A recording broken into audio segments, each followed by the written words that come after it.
Yamamunya na kwaba at mobile Adom TV so asempa 94.7 FM at Adom 106.3 FM, Ishra 104.5 FM, and all our social media handles. Go to adomonline.com, or Asempa FM Facebook page, Adom FM Facebook page, and Adom TV Facebook page. Your election headquarters, Bremo Kokromoti Power, Adom TV. Midi your say bonsu from Yobi. What him say and the opposition National Democratic Congress.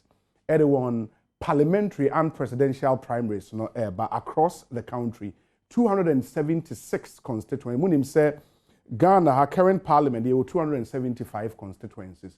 By NDC 4 enim say Guan constituency will be created into a modern no account constituencies na ho what about ho ene in total no 276 constituencies. Enim say for the parliamentary primaries there will be 15 constituencies be abatwo no ntimi enkoso for parliamentary be home pono beto presidential ba enra nsem bebre na ACC ifri adopa enim say na Dr. Kwabena Dufo no agina for the presidential no of file application e court say anka or pay injunction e de ato ene abatwo a ebeba so yi so ba enra mo call court no or man lawyer say kokotwe sign the broni beka say or withdraw application no and I'm so my court no a strike application no out ni nim se bibia totom ene abatwo no ebeba so kama ewianim kakra in electoral commission this statement by say afi o my dream say on be supervise election o mayi court in sem na free ho no de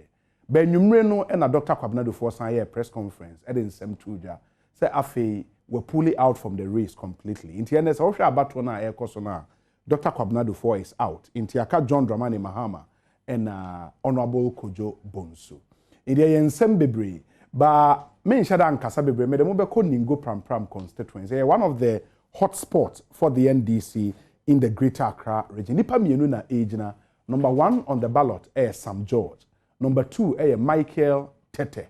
Enti akwesinsia wo Ningo Pram. Se bibia ye krado a ye behwe ne yafa akwesinsia na ya hwese de nioma esi eko. Akwesi otemenka Philip Osei Bonsu, Metonka, and free Ningo Pram in the Greater Accra region. Wow. Now, a hot to say I'm pay. Seminoka say a born non son upon Sima Ensia. Now, Ubepim was an NDC pen for Emeyanti, Sabato Meshas, non son, Equisi, and Breno Numino. Yabedu and Pen for Seshe, Emma Baton so, Equisi, and Breno Numino. Yabedu and Pen for Seshe, Emma Baton so. Etimi basono enya emabedwene so empatane nkonyo osedisi ase etwen electoral commission delegate abeto abade de bibia aye krado na abepem ewo Ningo Pram a abatwe ekoso ewo new Ningo primary DA school ye nempanfo omohwenim se delegates bebro bese apem ne akire etimi abeto aba awase de be ya abatwe nya betimi awie peyo ede ama na obi mencha omene eye divisional Commander your Ningo Pram ebetwe enkomo opani Washington Foley na yare send bamba wonsem etimi etiansa na yakọ the nitty-gritty of abatwa na beba so ewo Ningo Pram no opani ti aka yam akwaba ede eba Adom TV na bibinti ya de brofo kakra ebe frafremu ede ama ahwefo na etefo a eti good morning, welcome to Adom TV. Thank you very much. Thank you. Okay, so now let us understand how's the security situation for today's election. Anyway, for the past 30 years, Ghanaians have embraced democracy. And in view of that, any contest, we make sure that we provide the needed security to ensure sanity on the ground. As you would have seen, the policemen have flooded the ground before the delegates to come. So we are on top of the job. Our mufti men are on the ground, observing what is going on before the game starts. Okay, so from a security point of view, the party seems to have cladded this area to be one of their hotspots. How prepared is the security for this tag? In actual fact, we have met those who are contesting, the two aspirants. We have made our minds to them that we wanted peace to prevail. They listened to us. Measures were put in place to contain whatever it is. We made them know that we don't want langars or anybody that will infiltrate the ground and create mayhem. So they are aware that the security on the ground is tough because we have deployed enough men. We made it that at a point to the other, men will change each other so that they will not be exhausted. So everything goes on smoothly. As you have seen on the ground now, the tents that have been erected, we will make sure we cordon off the area. When you vote, you leave the place. During the time of counting, then whoever wanted to come and observe can come to the ground. But we will make sure that we are tough on the ground. Nobody will create mayhem around. Okay. Philip Osebo Supenior Kumo Divisional Police Commander Yowo Ningo Pram Abato Empesuaso. Na asema wo kame bon tofa nyina say omohia wona eko akansie Sam George ene Owura Michael Kwete na chitafo nyina omamo mate ase se afne abato a ebasui omumpe wotim waka obia omumpe langard phobia e wahanom ne sense abato no ehya ase pe omo de eban ebeje ho se na be ya wo a unya kwanya entimi memeto aba no untimi enwurem otu aba nso wia no afiri ba be ye kwakoto aba se na be ya asomdwa mpanifo ehwe no ebetimi abamu na obi mene Divisional Police Commander ebeto as but yema ahwefo enkasa sme se on 24th of August 2019 ena NDC for call abato so ahead of 2020 general elections ekoyi wo parliamentary candidate yes atam na ye Sam George abato no kona we na Sam George na 407 ama Michael Kwete ye osane ne call enei enya 400 so vote difference here by that time it was St Anglican Primary School no na only 7 vote and the tension here was abato emu looking at this voting analysis and the tension around it. Can you once again assure those who are coming, the delegates, spectators, party supporters, the rest, that their security can be rest assured?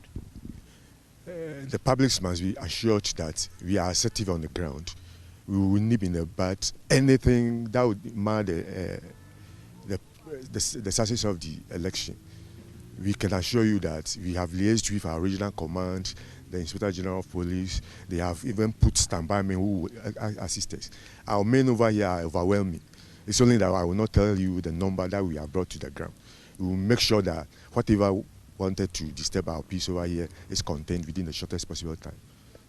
Thank you very much. It's Upeni Nikasa Ningo Pram Divisional Police Commander Openi Washington Foley and I'm to say no action and Kono. Seminole Eka say Mrashibe Juni Ojino Madishia or Ningo Pram Sam George Abba Bedru and Abato Commission Penifonso Abba Bedru Masha sie you on Yama 80 APA. Mamani Unwanyam for Sam George entry and Komo CCA.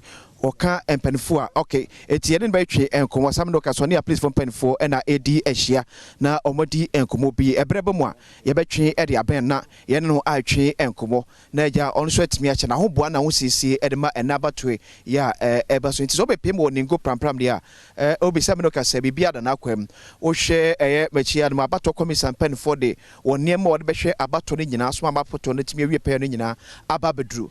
I fin washa see AU on Eman AP no city absent beya delegates bit menya kwenya ababetuaba ya ban so yehunu delegates ni bi so so elota around so so etwense abato komisa be ne manyina wie ne abo pensa afede abato no ahya senti ni go pram de sam no ka se de ne de asumdue o please from ban so ame atiase se ne pani etwen kon se asumdue de ebi ebeba hanom see delegates say na eto aba wo ho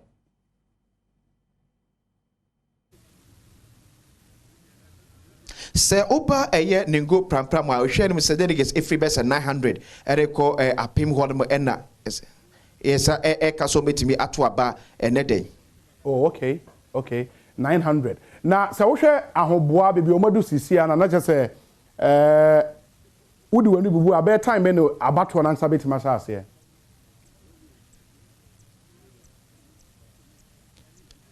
Sebibia mesanka mu di asam no kasai Electoral Commission shase yi ne niema efri ne bag emu nti yenhwe no say the next best 10 to 15 minutes there na e wogide say Electoral Commission timi akle kwam ama abato no timi ahase e wo hanam na ya betwa ba Electoral Commission pen for so say ekoya ne ya no so akwakodin ko no so timi a kire de ekofa sa delay kakra no esim edibai because na ka nyina tie ho asese enka no so pepepe na abato no etimi ahye ase de amamanfo a ewo anisi amayokom ewo ningo pram na nsem no ka say no so abo apawnsema edumiensa afi no yi onema edi free won bag im na wa hyehye no munema o yi no mini say ade a ebetimi ache bebresa obi okay akwesi ma ye nase bibia ni a mehwe wachi nso a asa Michael Tete de o ma ho anopei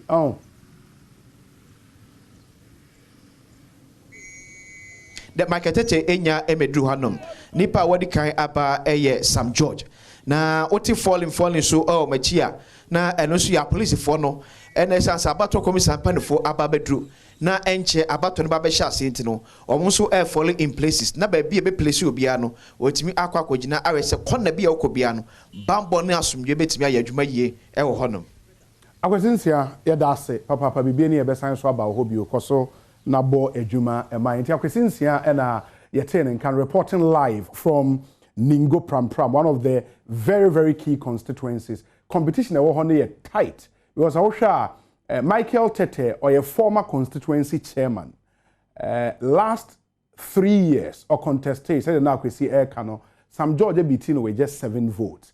Later on, Osaiba Bijnai regional chairman position, and also Nioma Ankoye Amano the third in that race. And Wasiaba Bio say Osiaba contest for the Parliamentary Primaries ewo Ningo Pram constituency. But still on this primaries, when him say one of the key contestants, former President John Dramani Mahama, Sisiani and Saka statement every in the office.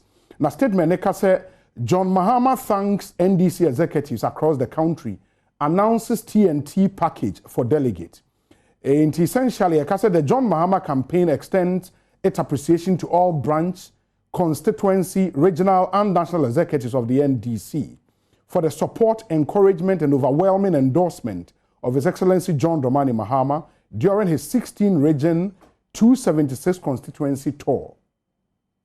President Mahama is personally grateful for the outpouring of love, both for him personally and the great NDC, and the commitment demonstrated towards working hard for victory in 2024. As the party heads to the polls on Saturday for the presidential and parliamentary primaries, the John Mahama campaign wishes to inform all of Mr. Mahama's decision to support delegates with some TNT to enable them travel to voting centers. We are supporting each delegate with 40 Ghana cedis as TNT for the May 13th primaries, campaign manager Professor Joshua Alabi stated.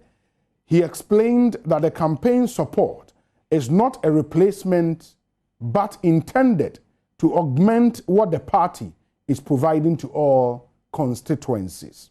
There must be no discrimination in the disbursement of the 40 Ghana cedis per delegate TNT money, Professor Alabi added. Inti John Mahama campaign ni chiremua omuma delegate biya to a baby 40 Ghana cedis say a TNT. Omuso omunim say party na ya ahoboa party na eboa delegate but omuso the way no top up. Top up omo the air toso ediama delegate be 40 Ghana cedis per delegate as we speak. Inti adone announcement free John Dramani Mahama campaign team no aba enround said the medical ekan no electoral commission edit statement by say party na ewie nsema no mudi e wo court no omo nso ayo omadwen say afi ombehwe a monitor election ama NDC across the country. They will supervise the conduct of the NDC primaries slated for Saturday, May 13th, 2023. And on the ewoho CCR enround sono kwabena dufo press conference.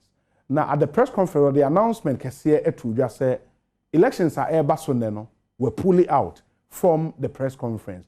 Yen konkotie in some of the ebe simanum yeba sen atoaso.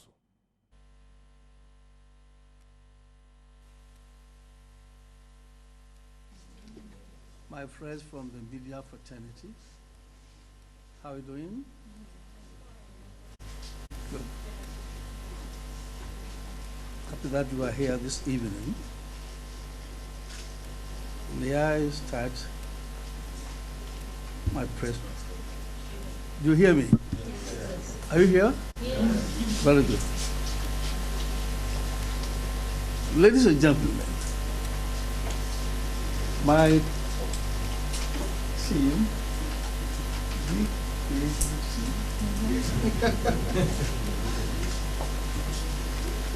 my honorable supporters, you've done such a wonderful job, and I would like to thank you very much.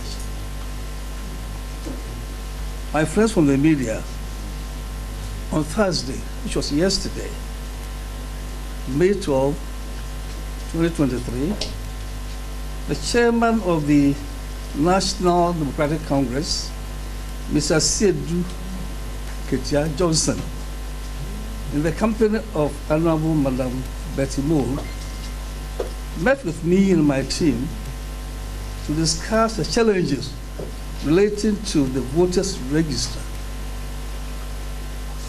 My friends, it was decided at the meeting that there should be a follow-up meeting with the leadership of the party and the Council of Elders.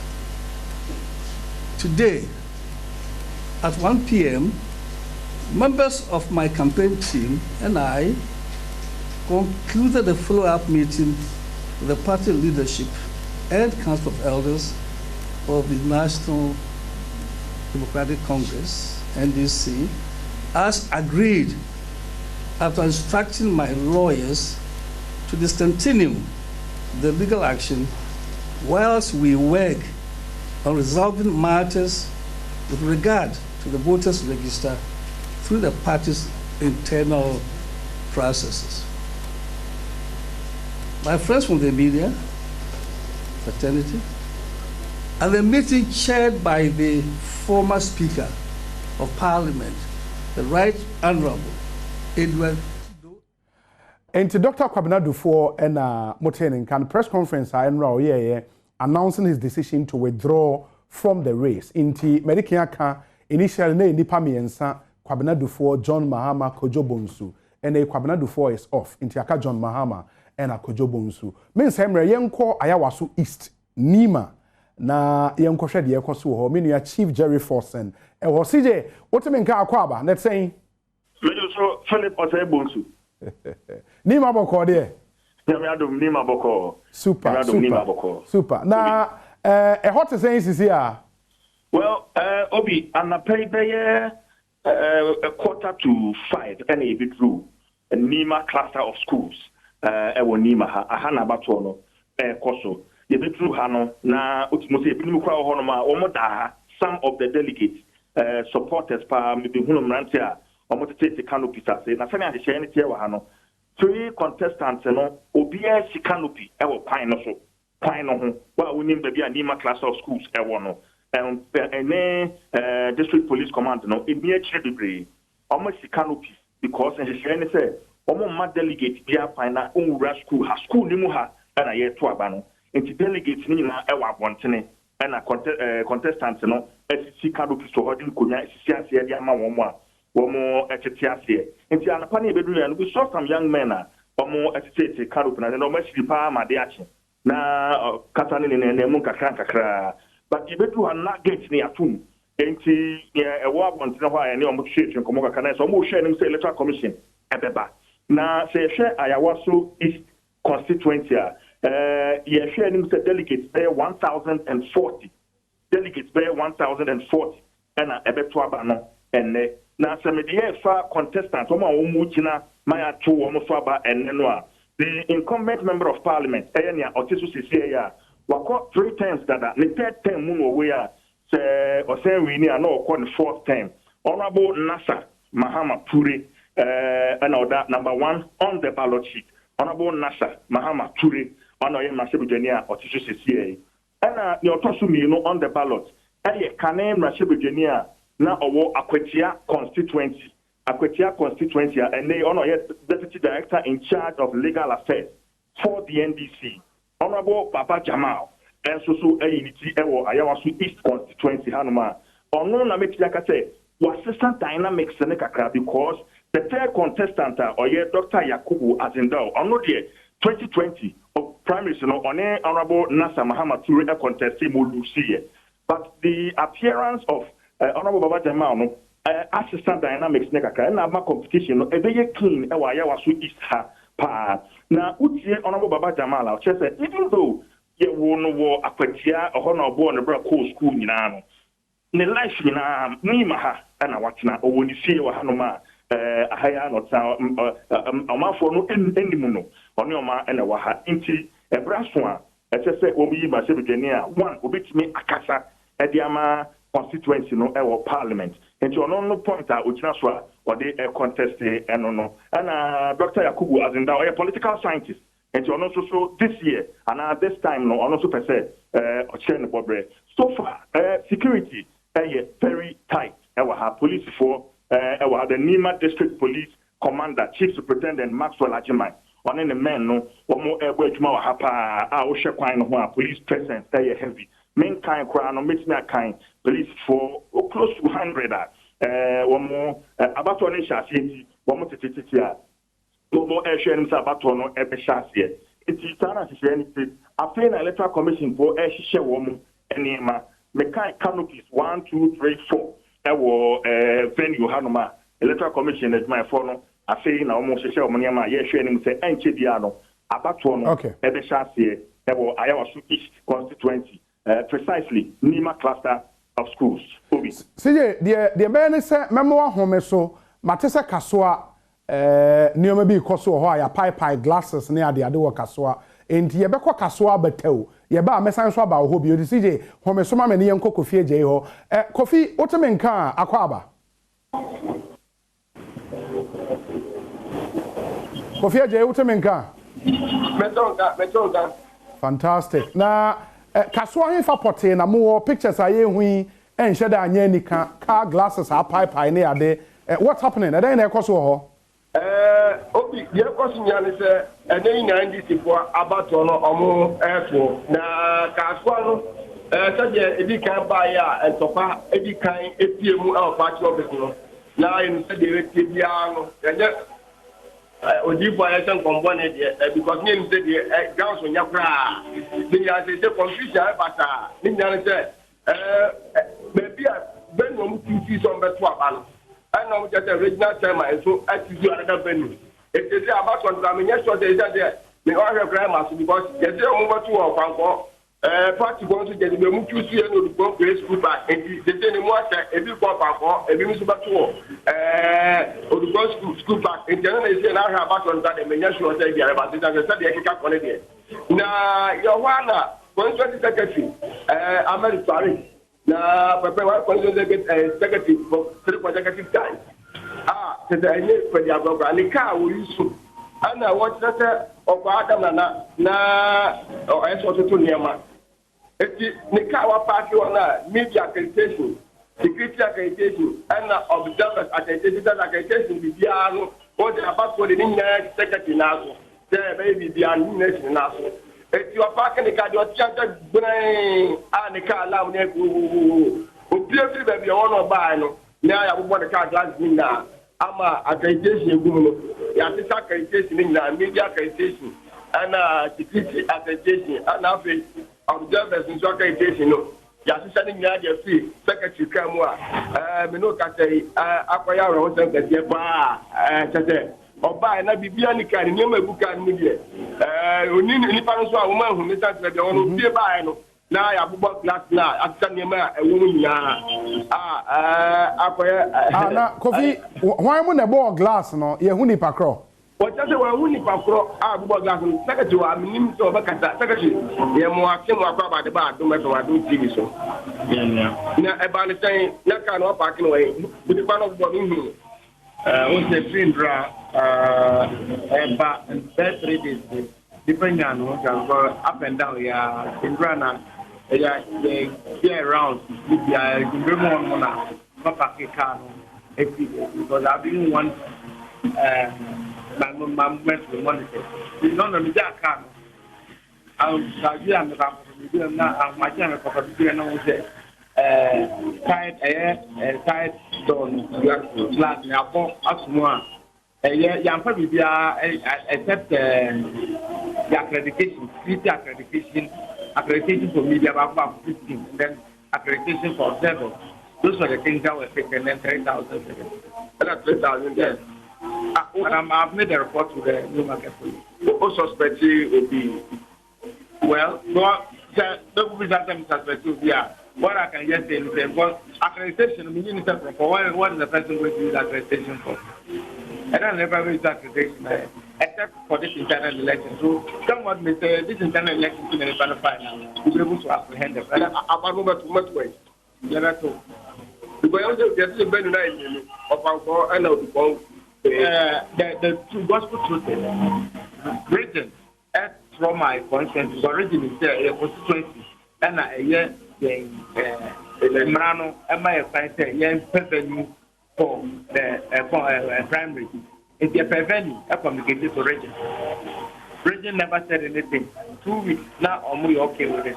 And to say just 3 days ago, no much saying, among my M4 is a proposal in the name of young a different venue. And you pay different venue, that is all I'm saying. Then the region still insisted that they want us to go to Opako. And I said, no, Opako, one of the aspirants are choosing Opako. If there is another person, the inside is one of aspirants against the three. It's a level playing field, PM4. And they still insist. And that what we have to do. We are as helpless as a fisher who feels human or that. That's what I am right. It's why I engage. It is up to our own back. Not at all. But I was near my panel.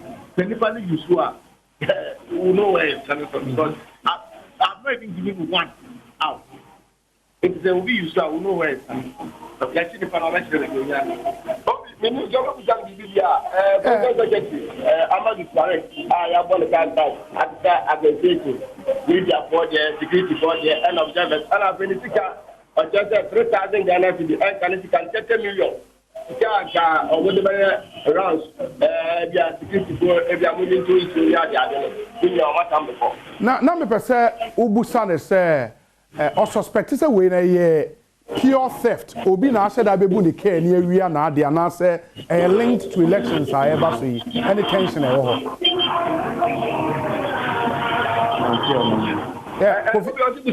Yeah, no me busa say we know chrono pure theft. Obi I said I be the care ni after the sika ni accreditation and I say linked to tension at work aswa any abatu I ever see.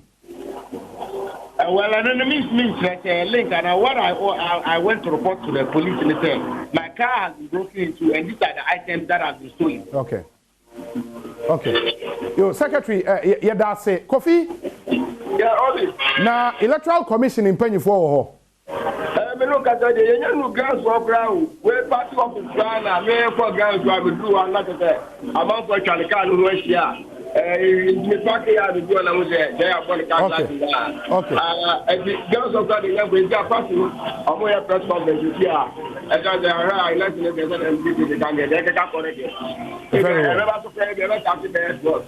Very well. Kofi, Mamena say, Bibiani, a best answer about Hobio or Kaswa. Why?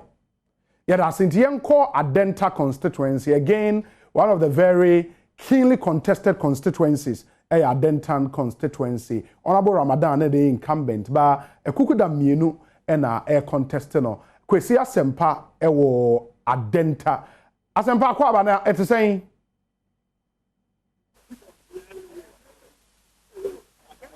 Asempa utemenka. Super. Now Adenta to say no pay. Well, obi mental Adenta there before. Indeed, you have been the Beyonce school.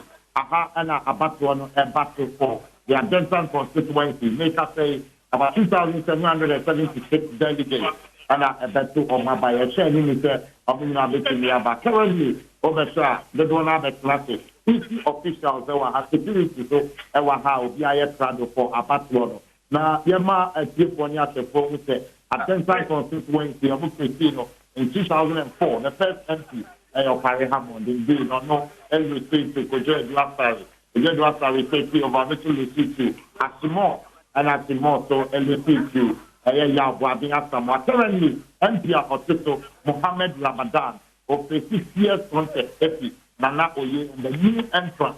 Nana Oye and Mohammed Ramadan have contested in the last 5 years. There is a new entrant, Linda Asibi, and the other Kama, a Nipa 3, and a contested Adom constituency. On the ticket of the NDC. Wow. Now, what aspirants know how and I say Omunya Medru grounds or cry? Right, now currently aspirants to be Anyamba.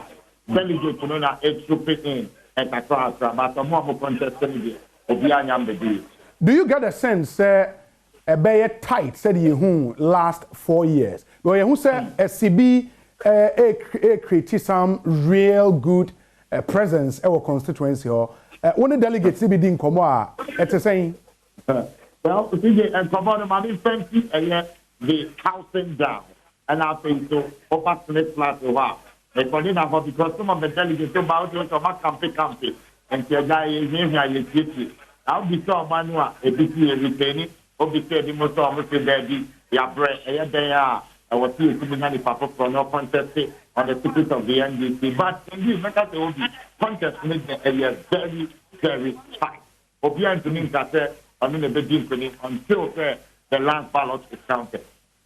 Me share data would go on and just identify a one term seat MPB akọ one term so that trend never continue and say Mohammed Ramadan aso betimi ayese na so dia yes betimi na so dia in fact ayese na try to because some of the crop wa minim se omo na se no ni omo kasa omo si o opini mo ayese but nyame be man is at the end of the day.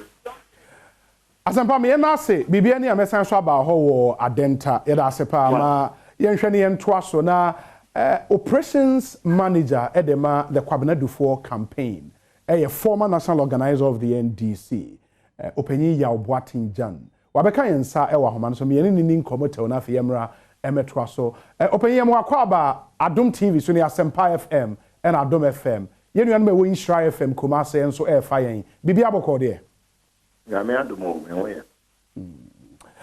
one kasa as an individual, I mean, following Dr. Dufo through the campaign, more expertise here, baby, do say, or withdraw from this race. Or you say investment be brainy at the Acom.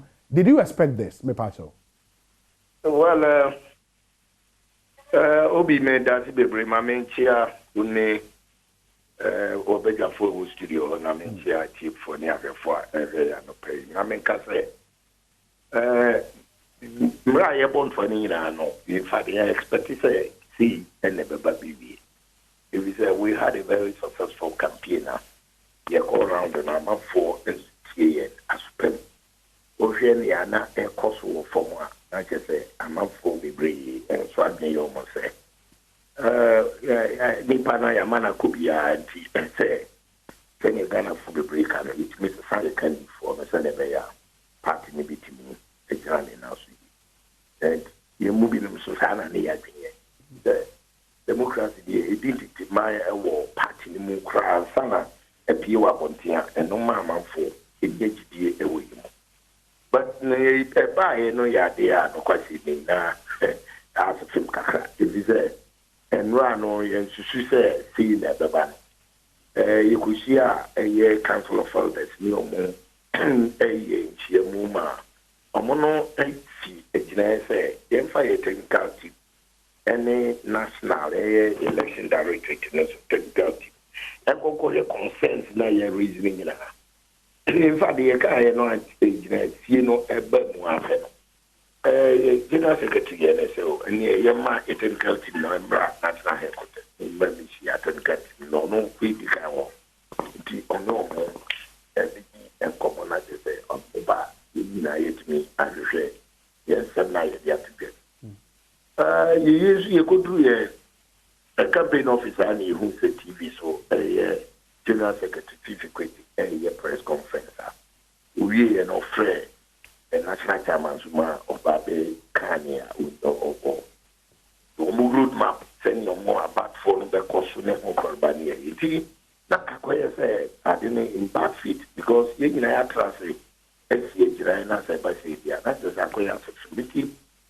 you transfer here and you would say nipa na ngasa na omo organizer de na so ma buguti mo po ayo ma bin say ya ye kan bia na nya dia obefi na ye consensus ayi reason so nya dia o ma yo ma bin so mbere a even tin say ya da na science ka be bring san ye ni a SCA yeah and say aso ma buguti mo say election system called direction B. See, the person no money na yen fair one. A fast party. So in not that training say see that if he's ABC because OB echo elections is easier now. Obey against me quiet last minute no. Here come from now. Then be can kind. I'm for engineer to one.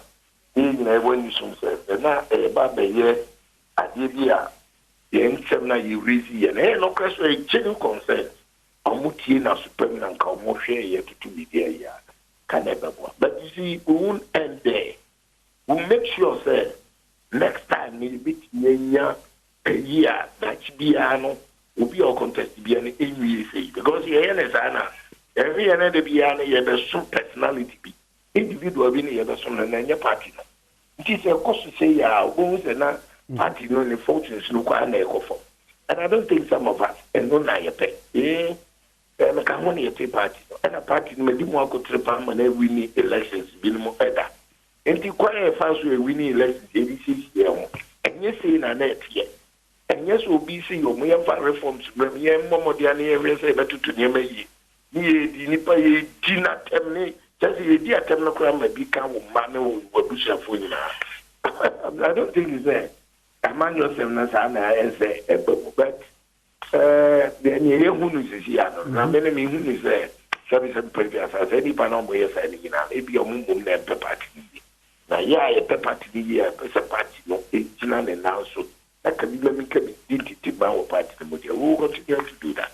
Yeah, but what say, the party for any being swag say in every step of the way, decisions be do for team, a take, na a calculated say mo di good party in the mass more train party the progress as saying and I'm say as a more ye neoma they favor the NPP against a mo party o ka ho den eyensim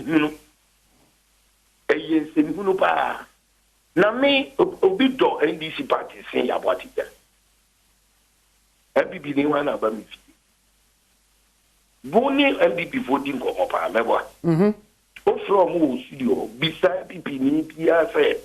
We need about in Jensi. Let's say that your children is excellency.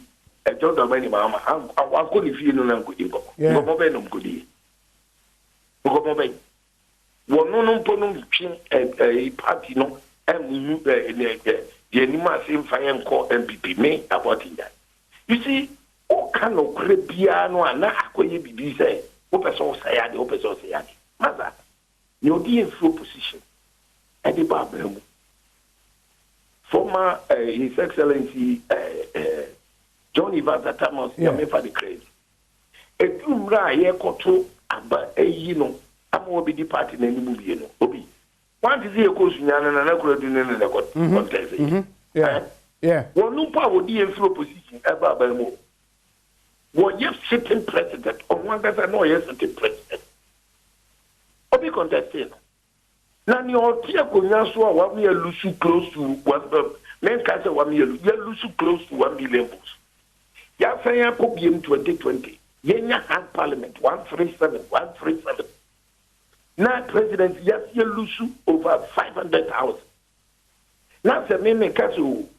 Nipa na bia na nyame nra wa chama me o me president aso nti ase ye ma busuafo ti ase na e pedi pa foforo ba bisi and because ye wini a ye nyina na ye ono sabi president o ye former president constitution ni ba na eniti ye pedi pa foforo ni afa na mra eno no na me dey say wan ye na action plan ye ya enti a e kire ye mum ni ye do.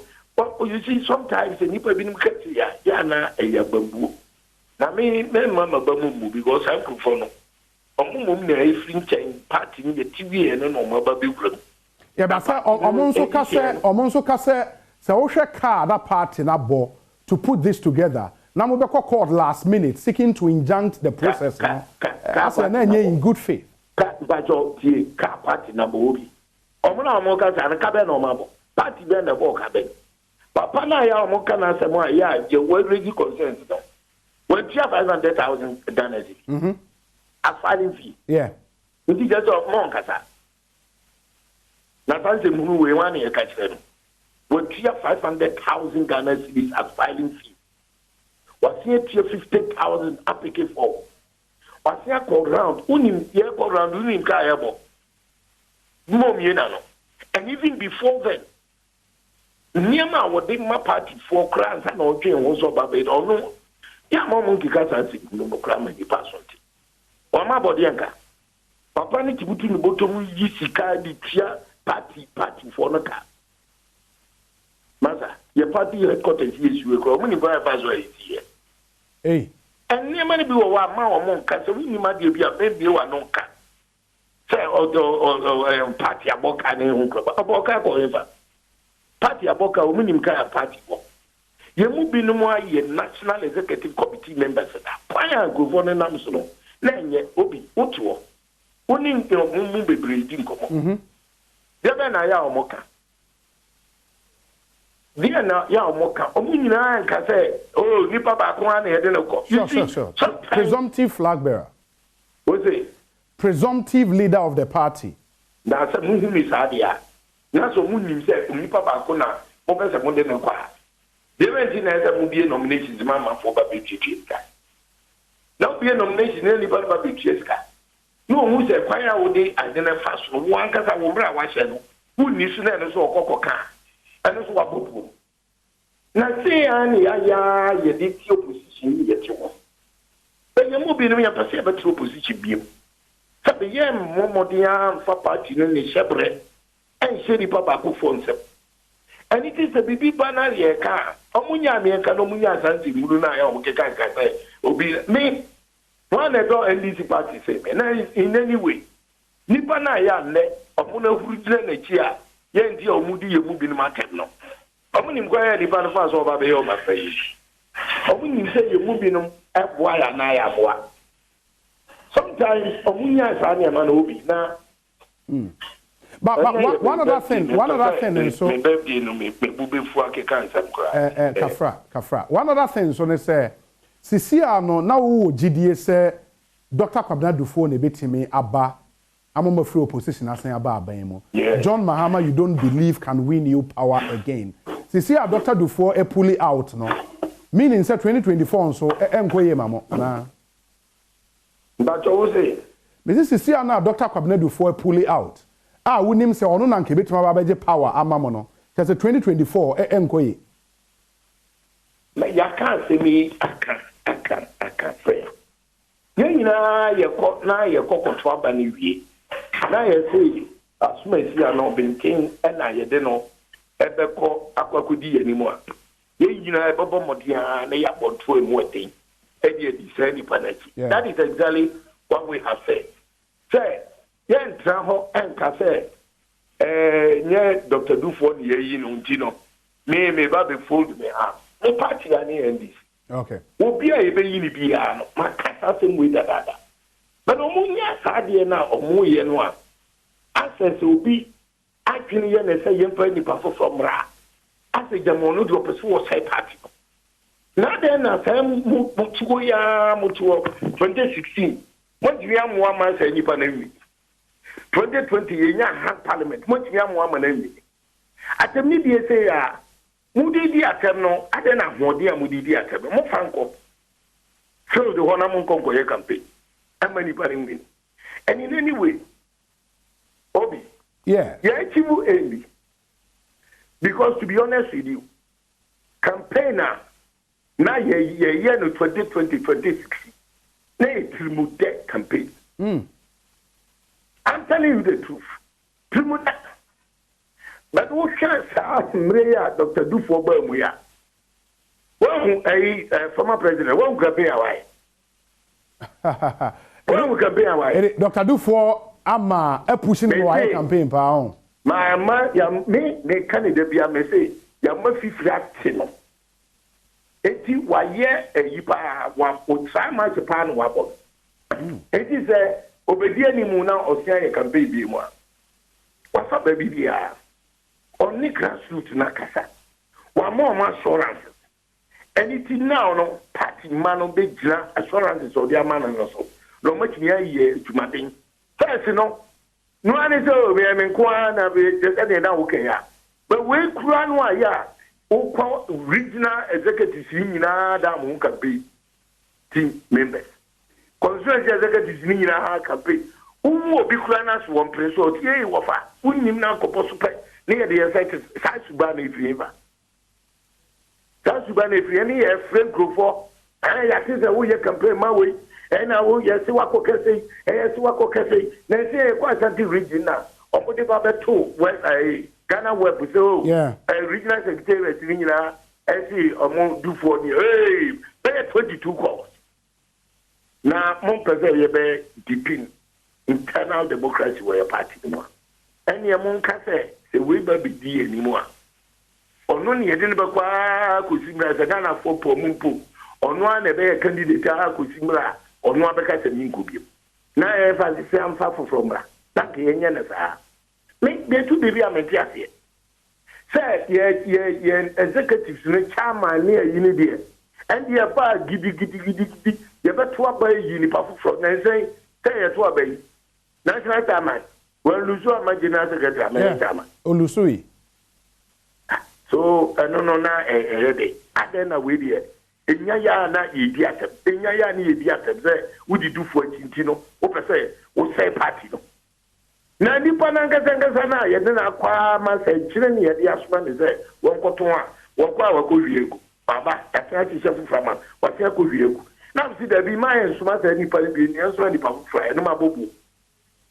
na bobo ni wa ye nyina chi na me Adom na say ni ono aye yi no ene say oni ye party n'animu a of course say ni ye free mu die aja ye one horse race onya winiwie na oba na metransia ye nyina ye be kabo na we no mo de nchine ne so na onkohwe engu ye de nchine ne so na ye mu bi no mo afidi ye saba wo wa ho akwa se de be ya engu wi mu bi ye de saba wo wa ho se ni engu wi mu bi na we are close to Dr. Dufo we are close to Dr. Dufo say Mahama e go through and there obe support no oh yeah ne original statement no pacho tie ne no say Oka say he will still be in touch with the grassroots asemo kan yes na say no campaign na di no yeah but say grassroots ne John Mahama me ka say obe support John Mahama to campaign and win 2024 look eniema ye nyina ye ko na ye kwa re ato yaba na ne me pesa me kan nyina ne say papa no aka kire ni team members ni nyina say ye wie ye djuma kwa bia say ye nyina ye faso ni ye boa e ma ni ye be yi na me na di party na ni bia no be win 2024 elections ni bia e say ye faso aniti onyo obi a ye na mu nyina obi sa obi a obeka ni statement do di kato ene say obi say mo bia ni obi ate mo bia ni obi anko e bi say ye to aba ni wi a ati ye nyina ye kabom na ni obi win bia no e pomotia e di nechi ni e win election and asem na waka no obi ya asem na ye fo no mo amodi ani abra o mu di atem na mo go so no ni atem me final question opinion me final question is what's wo kwa akoto aba say Dr. Dufo any race ne mo bio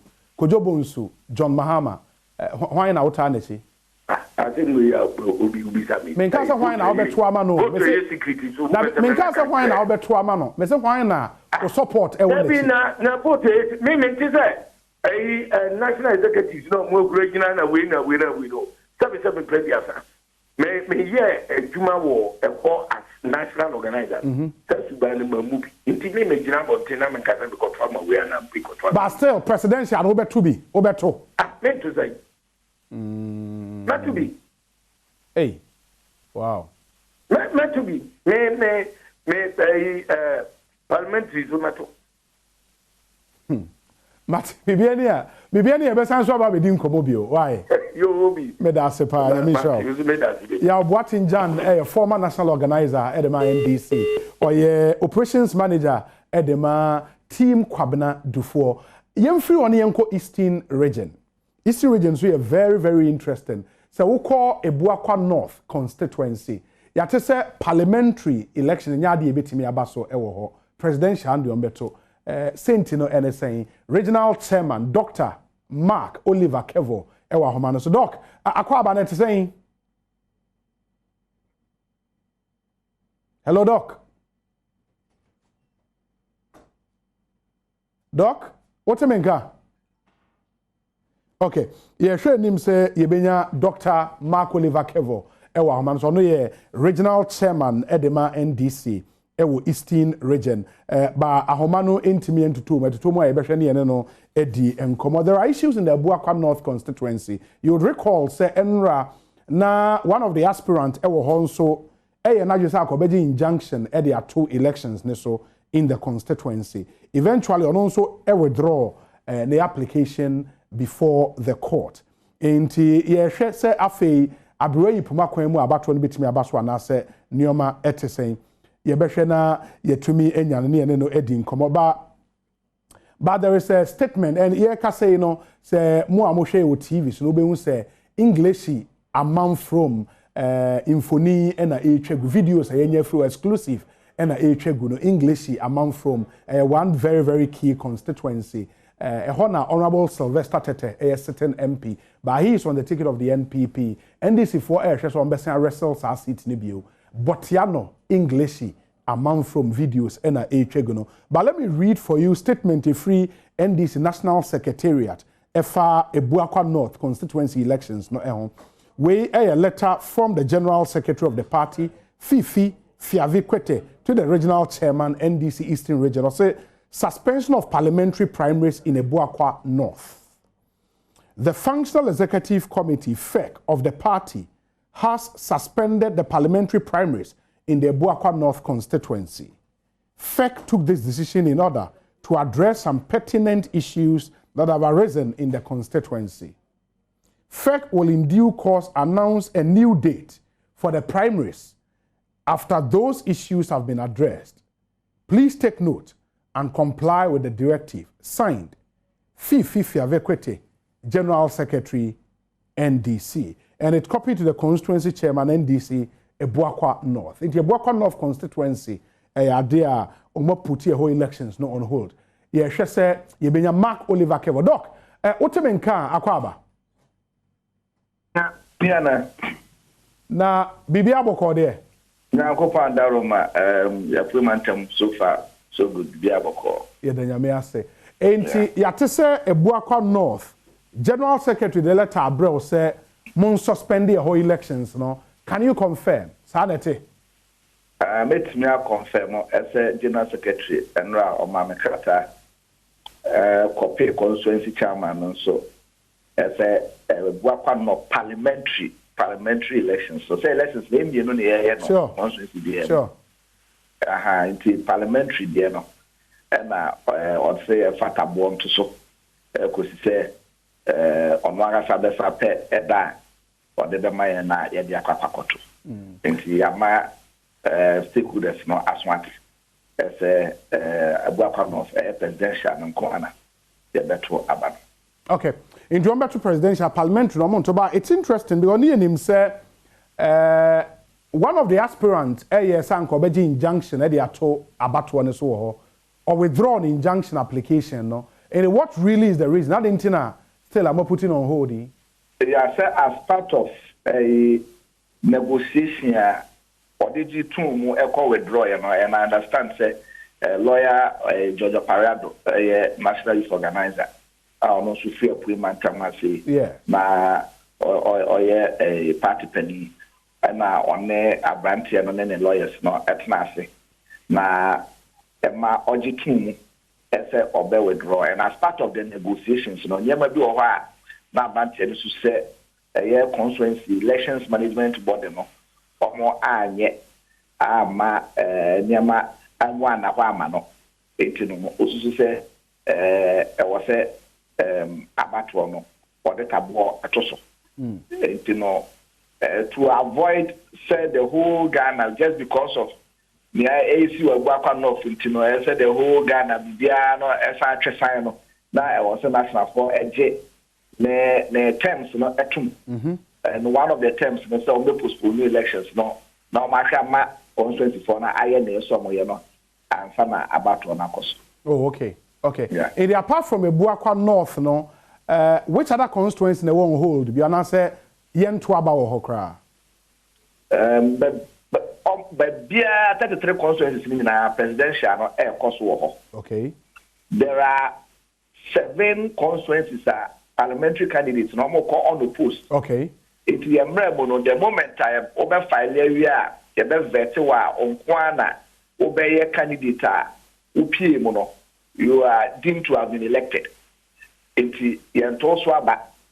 It is a honor so near parliamentary primaries.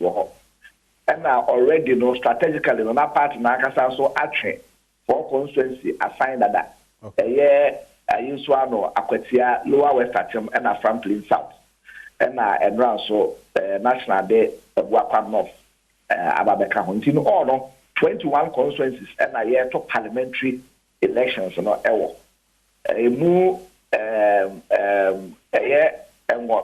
And so the call on the post. Okay. Yeah, okay. And a moon so partner and the Omosato Society in chance. In a numina party, they want Sato Sono, a horns one better presidential parliamentary no monto. Yes, a horns one better presidential parliamentary no monto. Okay. Is it a case, Namunya candidate be our Hana? Oh, there be how crowd Nipa Betre at the kind of filing. And baby so you be a amount for the quack of filing, but the last time I'm about studio, I was explaining to you. Yeah. I said we have a strategy to win some seats in the seater, and now I am before the NAJ. Yeah. So we need to treat it as special seater. We need to be careful how we go about things there. It's being like yeah, I remember Sauka said, Aquetia, mobile maintain seats, or mobile say, Adesso, Upper West came at Adesso. No, science one is a cramo. Yes, for 20 years, yeah. And I am Yabeji. Yeah. It's you know, we don't want to just let it be an experimental seat. You're born at transfer. So we need to go in there with a strategy. No, but I know, Doc, sir, you are good with data. Any BBR. So what are you in no? Yeah. 711. And I heard him say or more about the show about candidates are every no so far we are 5. A mammy and a mammy and son. Na yene constituency secretary a year Bernard Koku the group Ekasano. Na Ochibu said, Yinto Marshall Jen Terminal, not the Omo chain, Abwabum Humina, no Nabana Pano, and coming to no one take a credit, sorry, it's answered, Oba, baby, at the way I was so central.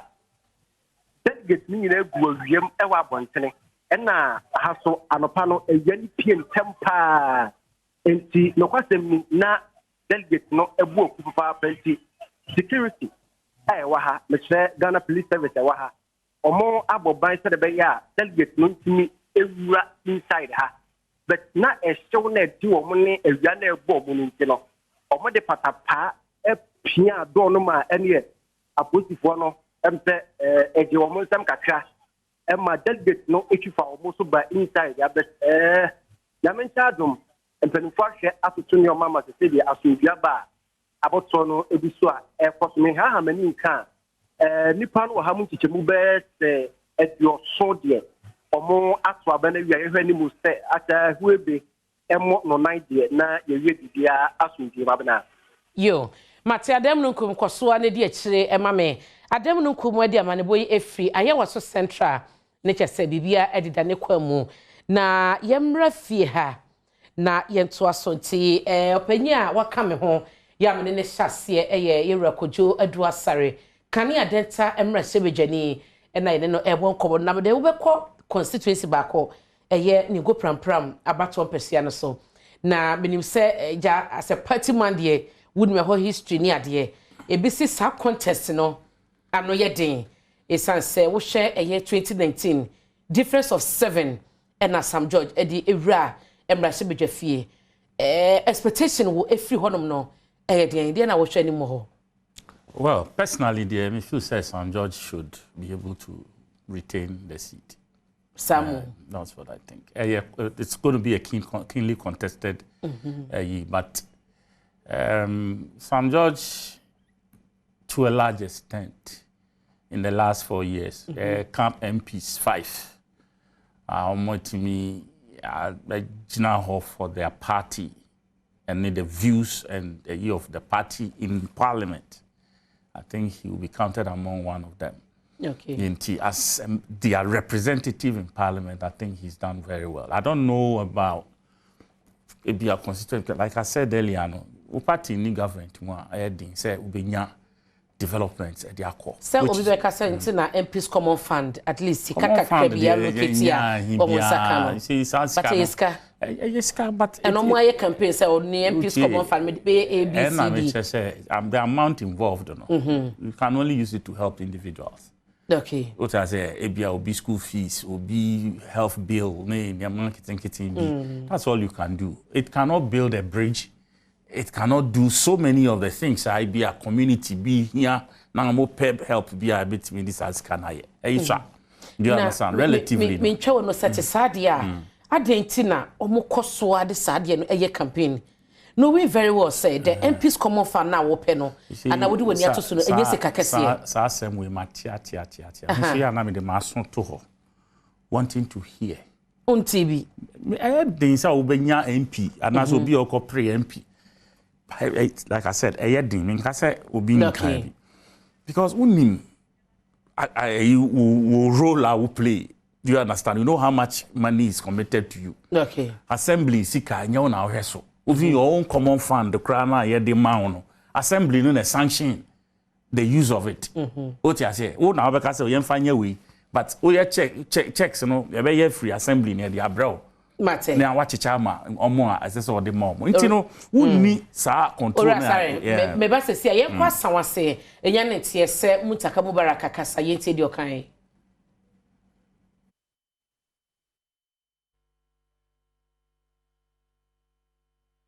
You cannot even imagine, just like another is saying, can you imagine a parliamentary candidate telling people that he will take 206 of them in 4 years to abroad?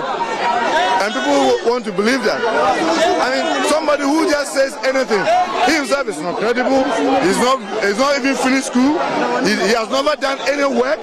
All of a sudden, he has money and he's distributing, and I think the people of Aswansi do not know the value of what I have done for them over the 2 decades that I have served them. I know by the grace of God, they will surely reward me by this event. When people say you've been going on a post and you feel so comfortable, but it's not true. It's never true. If you remember, even when I was asked to resign from my work in 2005 to contest, when I came, then the deputy national organizer contested me and I beat him. And in 2007, he came again, still deputy national organizer of our party, who have been a chairman of this conference, who have been regional organizer for this region, and deputy national organizer, my own senior brother, Alhaji Audu Arif. He came again in 2007, and I beat him. Then in 2012, lawyer Anis came, and I beat him. It was only in 2016 when they said the whole constituency to vote. People knowing what I have done, and therefore it is not about just some few people. Everybody backed off. And then in 2020, this young man came and disqualified himself because the party has rules, and he was disqualified. So if people are saying that I've already been going unopposed, that's not a lie. It shows that they clearly don't even know the history of the constituency. Honorable, there's news. You just mentioned that he's going around paying money to the delegates to vote for him. There's also information that you are doing same. How true is that? Since morning, I'm stepping out of my house for the first time.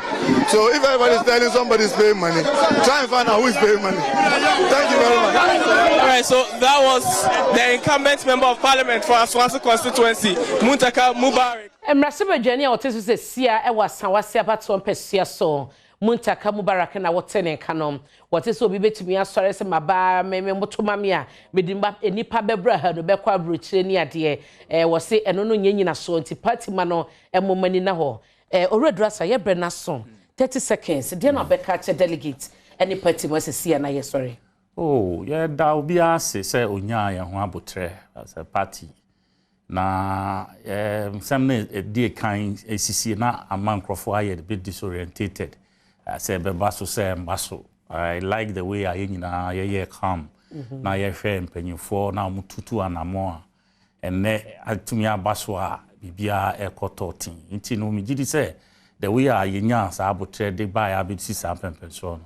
saa na yenya abotre nkosi time ade ebesa no na ye hu ba bia niema bekwa akosi se unipa na yi no se nya unipa na yi no na ebesi bia no ye NDC ne kanko na sese nyina ye de ani to so na ye na efe mate medase owura akojadu asare ye kan nimrese bedwani a no wadenta abato empesia so oka me ho edi amegye so ene abina poko a ahwenne ye beda wase ama mu ni hye ene tie ha ya AdomTV na ye sorry see no nan ekosi no num adwo ase wa betena se na odwa ko social media dia koso Twitter hodo ene Facebook post nyina no wode mu nchemu ebebrel Frank Wolanyo wa be Kofi Empadu Sandra akowua esi ohene na sampofoje chesetimu no edroso omunyina etachire na yede dwumadie no ebrel yada wase amamu ene hwe makrawo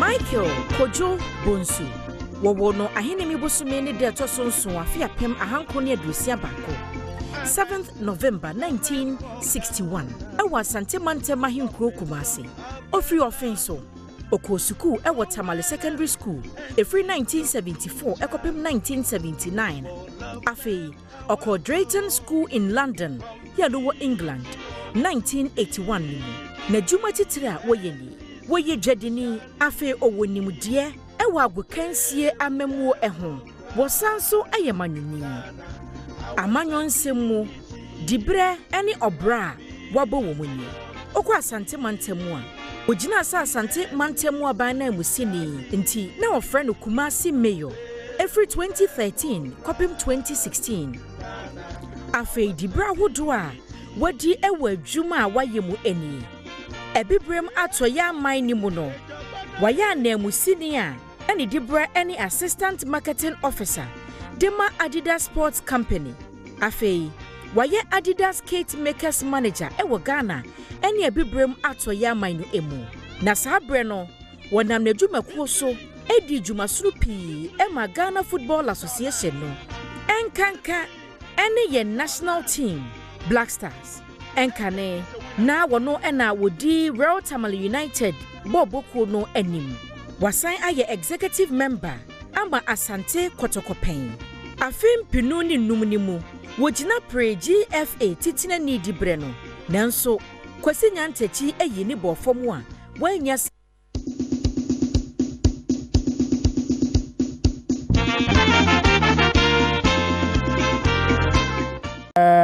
Honorable Ipe lost by under 200 votes.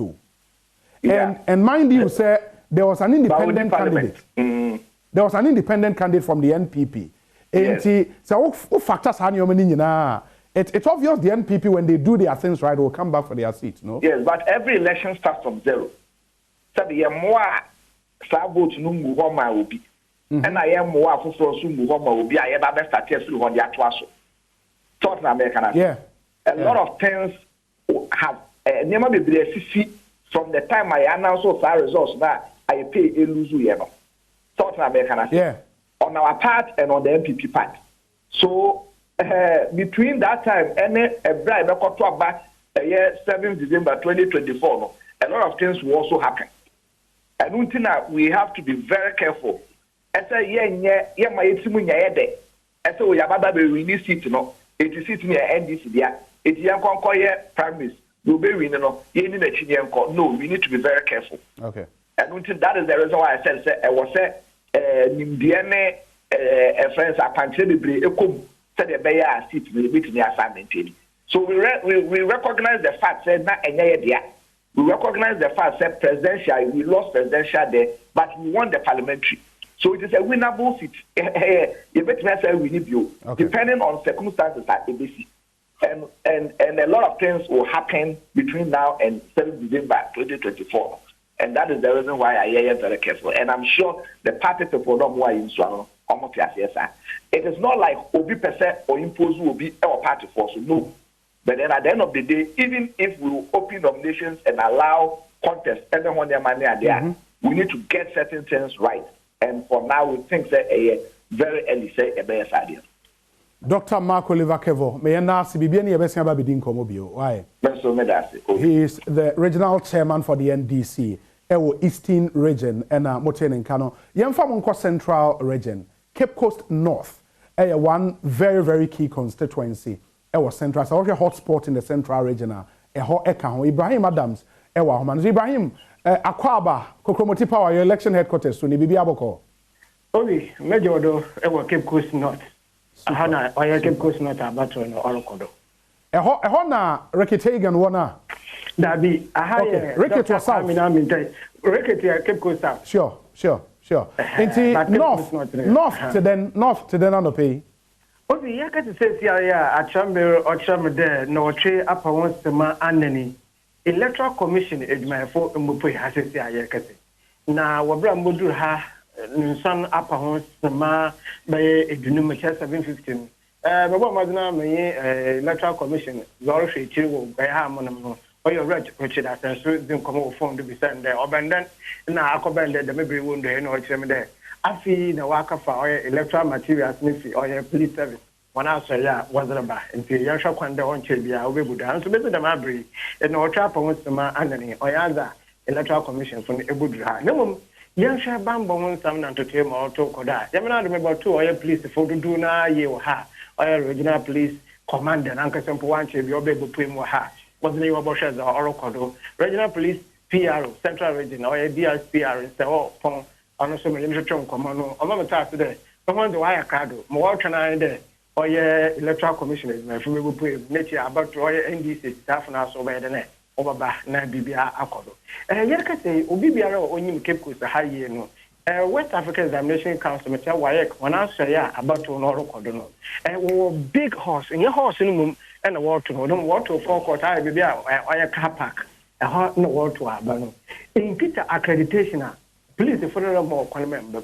And so on there, NDC Italian, but as I want to say, ni accreditation, a delegate.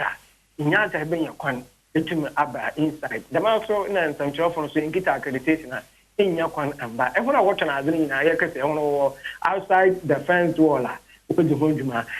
Delegating, I shall say, what about I don't know what you want accreditation in your accreditation and a police from Ammo Quan.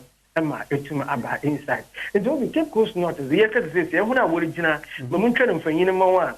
Where you know, Quamina Minta, Yako, unnecessary, also Doya, Machebo Gwenzima, Cape Coast North. The man saw any Ibrahim Montari, Hammond, me, Mate Larry, and Afi Charles Kodo Waka, William Abeku Heford. The main young man to me, any original Cape Coast North, and the Wabato. Abba. After them do and you want the one there, and what do you register about to Abana or 1,162. 1,162. Apem Kor or ha on ye edition, Ebian, in delegata, and was in the world registered my Yaban electric or NDC, one electric team or Cape Coast North, and was I in the wash of Cono about to Abba. In the VBR so far, security. Often I when canopies and so good hour, but canopies was and the my canna Cape Coast North, Yakasia, at some better than the trap on which is saying. One shot said a wall to Abano or Sunday, Electoral Commission for Mudruha, the delegate national for Afi and now World Bank. So I got delegating Baba. I asked him to Masha South, I was an Electoral Commission for no. Wamba, and I am so Waka Wamba, or Richard and see in Zoom come more time, whom I signed it. I feel the Waka for election materials now. What the river? Na incumbent MP, why the Nipanan after just one term? Abasama. Obi, and you know, Kwani, and any Zoom come or your down if they or ATLFM. Now, Mamma, you're saying there. And I have seen a man fully being Zoom come on. Oh, but on the 2019 Awaya primaries, no, Oko on post, Obiara and contest, and now go to Nojina partner was on. Okay. Now, my answer to 2 minutes, let's say you was a star, or better go to a band in favor as a now, it is actually been one summer work, Manchawara one there. Ube safe in one, Ube, one inside kind. But, Obi, say, if we play Cape Coast North, Dr. Kwame Mintea, according to this lawyer MP. Cape Coast North, you know, in Cape Coast North, or yeah, Koa, and now constituency, I feel no, or expand. And so when it comes to developmental needs now, day in, day out, people are demanding for roads, people are demanding for water, people are demanding for electricity, people are demanding for healthcare. Even, you even be surprised that Cape Coast North, man, after when your police station, or Abra, and the demanding now, Obanodon, awesome. Nay, in Ama, Jama, 80,000 been one idea on them, one way for one, I there, one and some kind. Only says Jacob and impoundment. World contestant, but on that some kind of on said I know was on there on normal democracy or so on no you they obey when it comes to education. Why you be we provide the dual desk or anything the market can open up some skills training. You want to work with the plan who was a photo or dinner almost sewing machine or that memon and also now no hairdressing equipment or whatever you do or that open education, even Danny, my former will be here, was started or a senior high school. But you know, also when I send a boy on a Chicago crack, I often no, lecturer or UCC now. Yes, Dr. Kwame, okay, on a lecturer at University of Charlie. That's why I show, in fact, competition or tough, but you need to come out, okay, on there, but should be out the side of for you know. 2020 was quite election. The only thing I do when you're lucky, bra on obey MP enjoy the presidential candidate. So we now feel resources to do yellow here. No, I am to my no tanka. Okay, one ton I'm a cover there. You may but so no, background, sir. Dr. Kwame, let tell you, acquire you, Juma. No one walk one test and also no American. Walk a democracy into incredible being, of course. But in some of us, what kind of do now over to our but I don't know who there. In your primacy, you know, the most important thing. They should let somebody at the end of the day, 2024 parliamentary election, on our partner. Very well. Very well. Asama, you here, Uncle Fa, warrior lobbying as a worker. But say I can also that, Obi, and Uncle Fa me. Over to 84. Ibrahim, Medase, Bibianya Besson Yabahobio, aye. Let's stay in the central region and call Asen Central. Now, I'm told, sir, you drew Asen Central at the regional chairman of the NDC was Central Region, Ewoho. Idimie Musano, na interested in your ACA because a Kaswa elections, the Bebaso and I say, Maso, and I said to say, Alfred Amoa, Alfred, at saying, Meju na bibi aboko de nyame ado obi boko we de matisa o wasen ba as regional chairman ben wa ye musa the first question say kaso abato de beba so ansa na ye ba be hwa asen nsem naka. Oh, okay. Obi so de okai no regional chairman ewo menchense Professor Richikofi Asiedu na aha no home constituency ha no beto na ba ewo Antanopai na pro no wa ko ba bi ba de wadi kan aba ha so enti se de we busa no chairman am say dodo na efe AdomTV no be busa issues ni bi wa wanting to so me find out near maybe na clarity na ko di amaye. First of all, no, elections the also Kaswa venue change be and then Yama Baku be just say Kafaka Kraba home. Now, you say regional chairman now make you order be so when you change Biniade. And when you say why you be bisa now how about when you basone? You may that say, Minchia, we see for no water for now. At region, no, Yejuma Yedin say. The constituency selected venues at the bar. Yes, so yes, security details are kind. And Yayama, the regional police command, wants us to share no mama and say, "You only safe now." There are some places you who say, "Yet to Abanoha, at the Oyene, and then maintain once the back." A B, a Gumwa East. Ena bakose ewutu senya East. Na Gumwa East no initially. Ena ese to aba no wo Gumwa Fete. Ena yehu se nyabe ti betia M1 tembi venue no. Eko calf basically ewo Budumbra. Ona ya ye ready ayi no ebefela ya to aba ho. The real is also I want to say, Kaswa. last, I think, Tuesday, any information say, baby, I've been away to the Kotoban or what the Hadri in the regional fact. That's regional executive. Yes, you're drinking the fair conscience chairman, no meaning covers one brand. No one should be for more information in brain. He then decide as what to do. You want to say the next morning, you different location venue be or platform so. If they find out, say why not this information to platforms?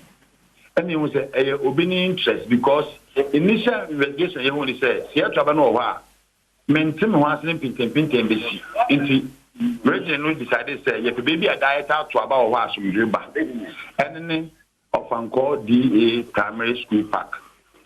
And the region near class decided say as some riba no being far in some metata part in one as a traba obi lucia or better than was be as we also be also really fairly.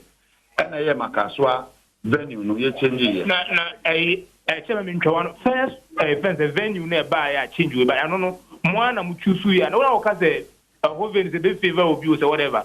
Mohane choose to first one, and a Koba say, Honam wants Musa change. I don't know Moana Muchusu.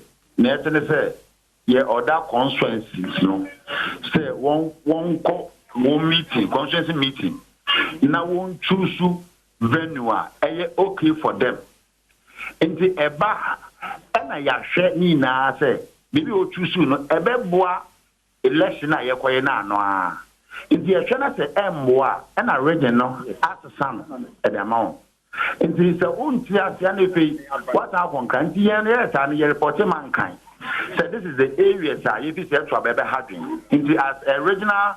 Executives no ya class is say you decided it maybe a region ni na you decided say or your level playing field there be be fair opportunity no okay of Anchor DA Primary School Park and the about on ne e be ba so ho we check unko for grounds natural e be ba so since no election officers ho police command ho obia wo ho a woguso a Adom eba wo beto abano nto wa na ye to abano. All right. Se bi foforo bi o wa mi musa ya concern na no pese bi busa. No, I think we busa dey also busa nyina na asen ho ankasa no te sen abato na shaase e. Yo, obi oba asen ha no mo say asen central na me wo say na oba ntutu ya mpinfo eye ma abato no ba so nyina wo busu a woni eye abato no be koso e wo 35 December basic school na oba asen central a 95 branches 9 executive each and say in all no nimpo be say 855 and then wo hwe kwan wo ba beto aba e wo ahase constituency executives wo hwe breakdowns no a constituency executives no 28 and na ye hwe kwan so mbeba sanso and na wo hwe regional chairman I need to be ne mother constituency into Obeba or no Kahon, Sana former appointees and so Ayamiansa, Regional Council of Elders, Iowa constituency, Ayamian, almost Beba or Quine, 10 rep and so Eba, when you can in Abumwa, let's say running to 890 and a Domwa, the Enforcer Council of Betuna. I have said no, Nimpa Bacope and a far form, so the parliamentary, into popular acclamation and a never so ever na presidential and so much na woman out to Oko Asan South. Asan South is also, and she would want a simple before a year, my back for the Basunano. What so I don't know about so Asan and look. Now, Oko on so Asan South, no, 124 branches, and also 9 executives each. And then also Uhimwa. Next, you have quite nimpa Babato Aba and Ewo Asan South no 1116 FN saying executives and Ebeba and now breakdowns no and also constituency executives 28 and former appointees no or 1 and regional council of elders and also almost more back former DC and also back former MP back and also can in Abumwa you have quite delegate Baba Tuabano 1148 and almost quite Baba Tuaba. I send no from so about no every Becoso, Nemo said, Omanfo nyina ya wo efe wo ba san north MP no issue kakra wo ho no and the party mpinfo na ya say parliamentary ni die and e bi nkoso e wo ho ne mo ekọ presidential no die on beto ho Alfred Amo and Yeteninka reporting from Asen 3 constituencies, Asen Central, Asen South and Asen North. Enti nana oma in breakdown for all those constituencies. Me enko Ashanti region na yenko New Edubiase constituency. Isaac Nomenyo ewa homano so Ike akwa aba wotemenka Nomenyo wotemenka hello okay enti Nomenyo homano ntimi ntuto omu ye yenya na yebeko good Nomenyo enti twamfoni ne chere den na ekoso New Edubiase Obi, Chefia Menoka said, Yamina, New Edubiase, aha, beginning a 31st day care center, school, and Abatway, Babekoso, Ewaha. Aha, no, a bank, New Edubiase, a fire service for an district assembly, a Quanosoha, and a Jumediano, Bekoso, Ewaha. Now, the bedroom, no, dear Memono, Omo, Afe, and Omo canopies, as you said, Kunya, Ewaha. One would say, Afe, Nakas, a concrete Kituanumu. Ekwakofa nkofo e de free ho e de omaba na nyame adom ebo non krope na djumedie no e hyase e wa ha na de bedura no ti amenya e nyina ene se nipa maako apem ene aduanu enson 1057 ene ombenya kwanya ato aba no e wa ha ene na 1057 no 1026 omo delegates a omo e wa ha wamo ena ebeto eye abano ena ebio usasha unipa wamo to abano constituency executives eye 28 ombenya akwanya to be ena former MPs a wamo tire se wamo abato ompesue so no nso wamo so nipa mienu ebenya akwanya ato abano ebi ena DC a na wono so atwam a no ono so wa ha wono so nipa baako wono so beto abano bi sai nipa ni nyina na wo mo tire se wo ka ebom a wobenya eye 1057 no ena obeto abano e wa ha na babedura no venue na nkasa de minia afei na bauta police for asia womo APM e wa ha a womo eba na venue na nkasa de aha no esakaka communication director e wa ha ye ni communication director na ni komonye ni say so aha ni ba 1000 and over no ebetimi akwa ha na silence e change ha na womo eto abai minia AdomTV Asempa FM Insura FM Adom FM kasa fide so ni ye hye adan wo hye venue ya hanisha e de nti na ha na mo de dwumadi bai minia me da se embebre na so aba e woni we ase na venue no so awo kan wa so nye yeah the people na at the same time what I say but this time no as far as we are the campaign every you be over here no taking position every the woman na say electoral commission and a better transit obi obia no otuna be wi a na card na buy na ka na sign there apa no na e no echo entina enhia be say you have very big space to do this program as I say and I had mono so no any idea you say arrangement there have be a bit mabwa security wise and the PM bit mabwa ama election icons be free and fair. Okay, no be a home to be a bit not could be. Okay, yeah, nipa do saying and about some person so waiting and mayor to also abe. Nipa you with all present procedures no nipa you know and omo ballot and Abdul Salam Adams, the incumbent MP, and papa and the Skufiaka, the former MP. Number 1, the incumbent MP, Honorable Abdul Salam Adams. And number 2, the former MP, papa and the Skufiaka. You know, and the Tom Aswaba, I will not be a ceremony there. Yes, you say a Binoma Bitnaya agent, a hobo at the presidency, and also among 4 agents when you want to a home bit, the Mudamani family and San Anzoana. Sanity, Obia, one agent to her. Say, electoral commission yard on William Barrier Shasia, you move your agents, or Papa John Zamani Mahama, and Papa Kujubusu. Compared to 40, I think also watching free about position. Then we actually.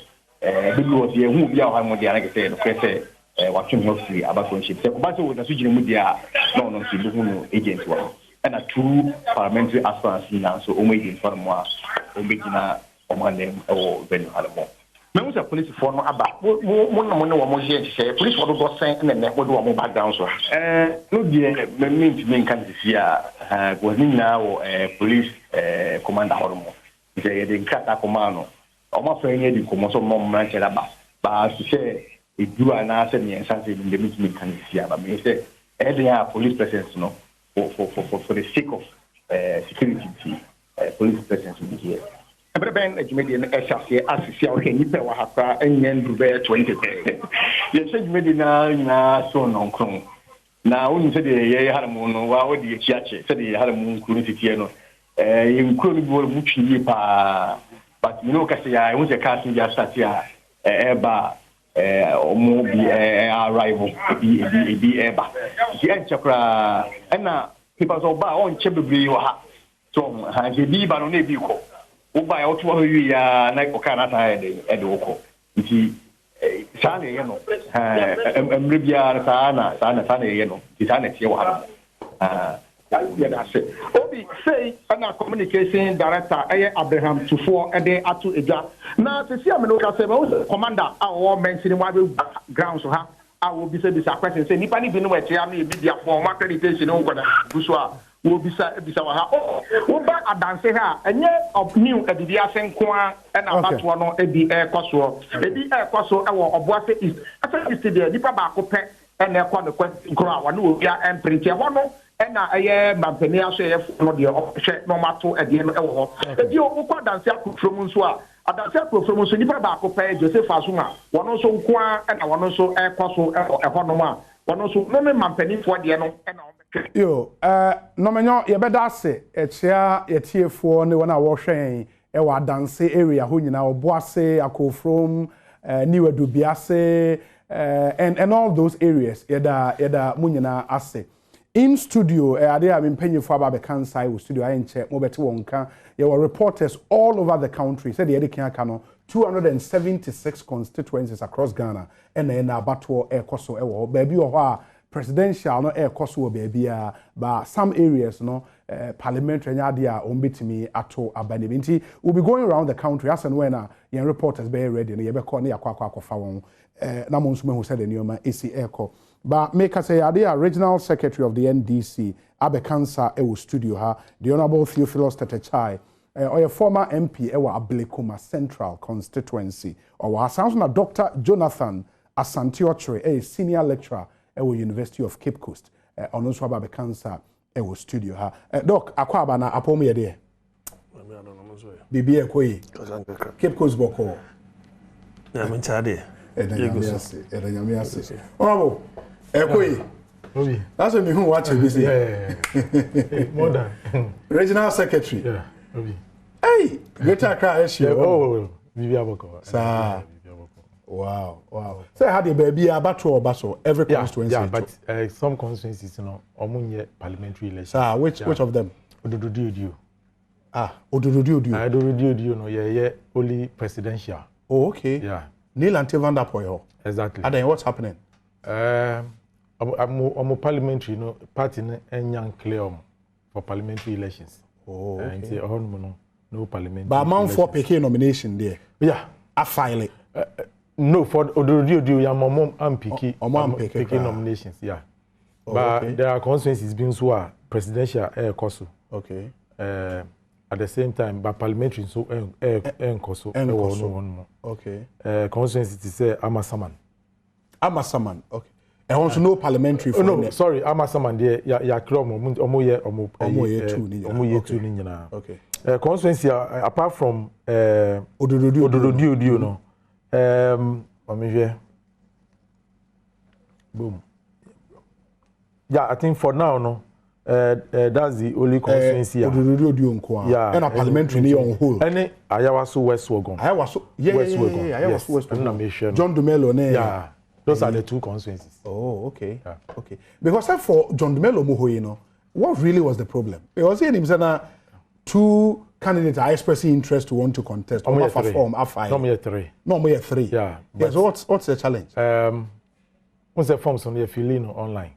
Yes. And party forms on the unique features. Features. Yes. two aspirants, there are challenges. Oh, okay. The party, investigate it to make sure. Say. Wow, very well. Yeah. Ma ye di kai ko ningo pram. Ye call na venue no almost empty. But as I say, nipa na started bo pay. So the incumbent member of parliament Sam Nate George. On a yen reporter kwesinsia Edin Kobo. Yen kotie na yemradi Sam George ni akwesinsia.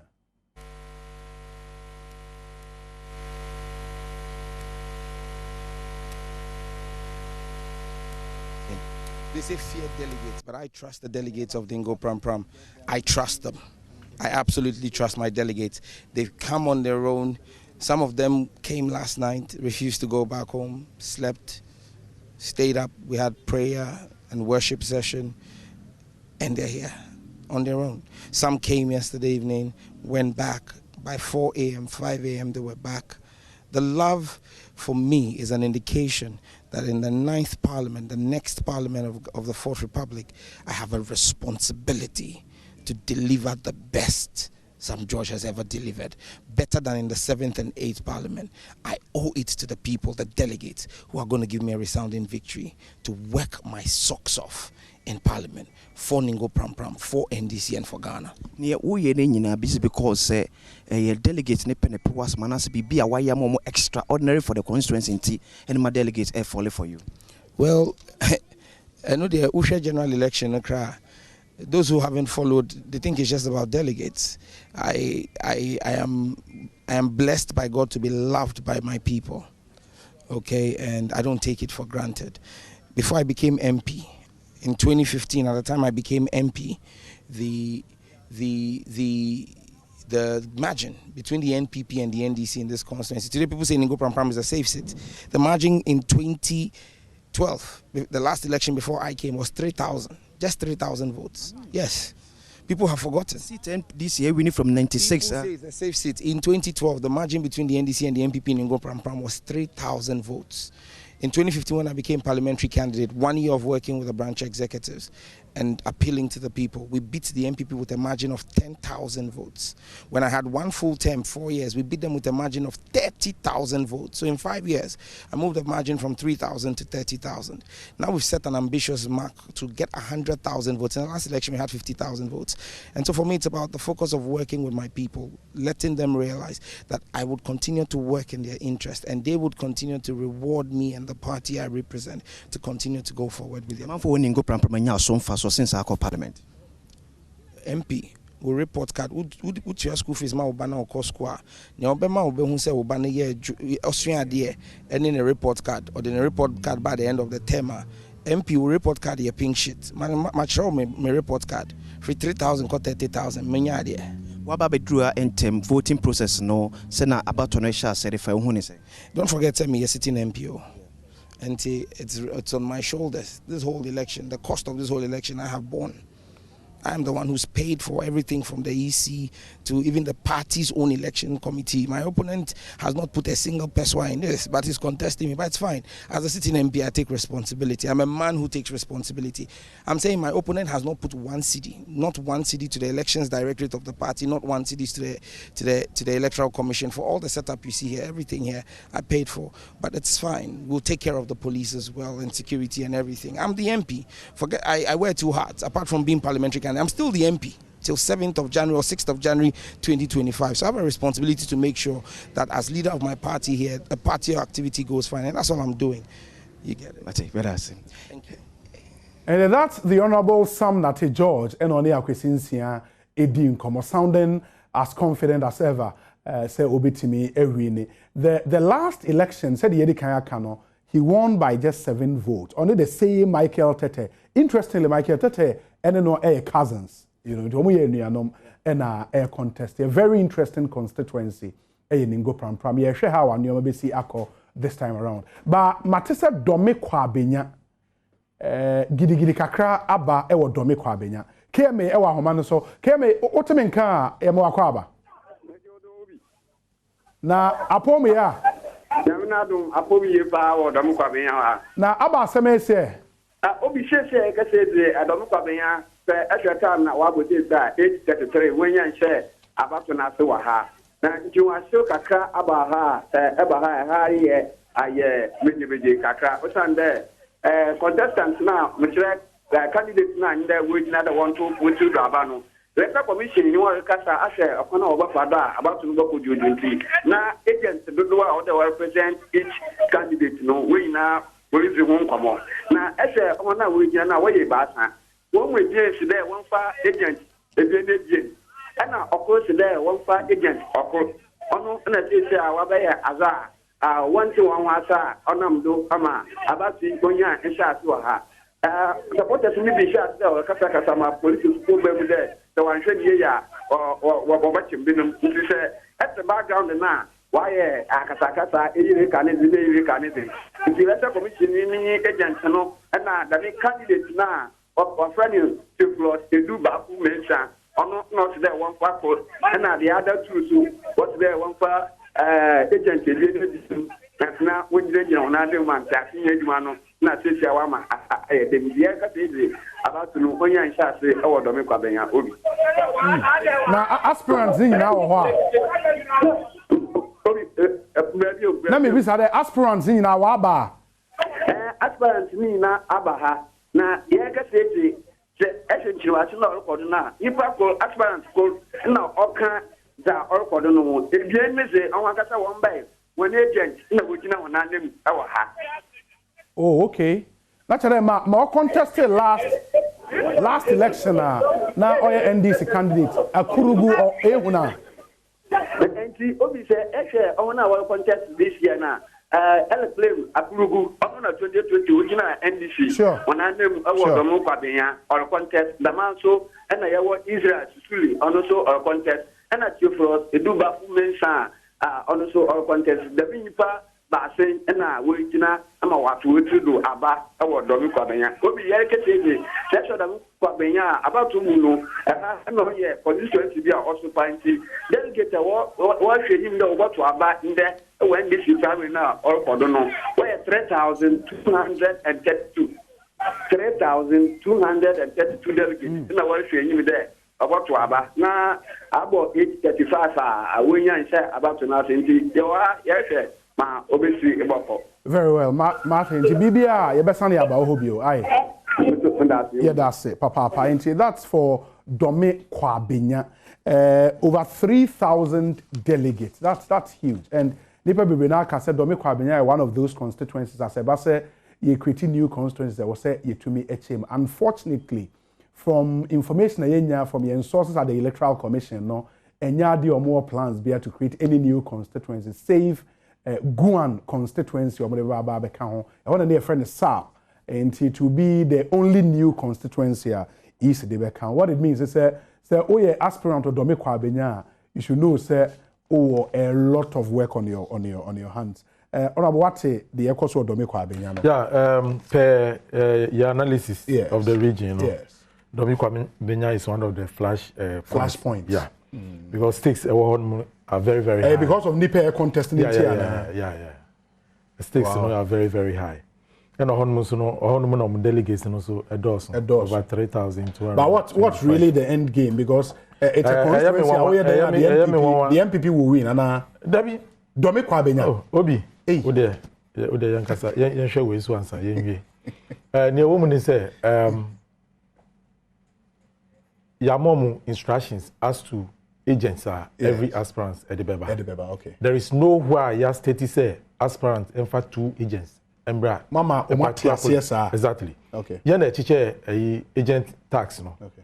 Now each constituency no, depending on the number of centers ya ma no. Say ama 2 centers are. Each center no, you have 1 agent. Okay. The other center you have 1 agent. And see, one say the issue is about Obi per se 2 agents and call 1 polling station. No. Now when the mom tax. Okay. No. And without a tag, you cannot. No, you cannot wait. Not now. What tag mean?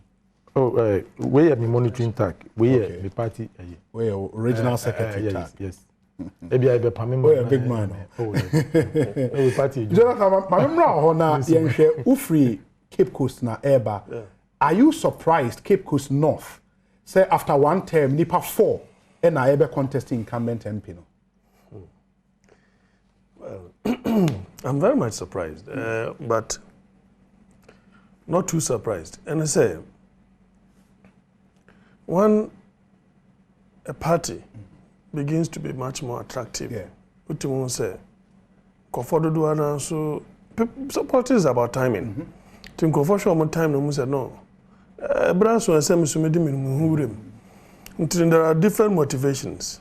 Obu oha, opa say ni din e bankrofo etrimu say oh me so mo ho nti so ochina bi mo consider nkrofo a na say yewura daughter kwam na mintanya kuni wa mo consider me nti no 1 point. Second point in medin can say party no apps I have so much attractive because we share ni padodo a one particular place. I think is it Northern Region back. Okay. 8 aspirants. 8 aspirants. One constituency. And there is a situation now.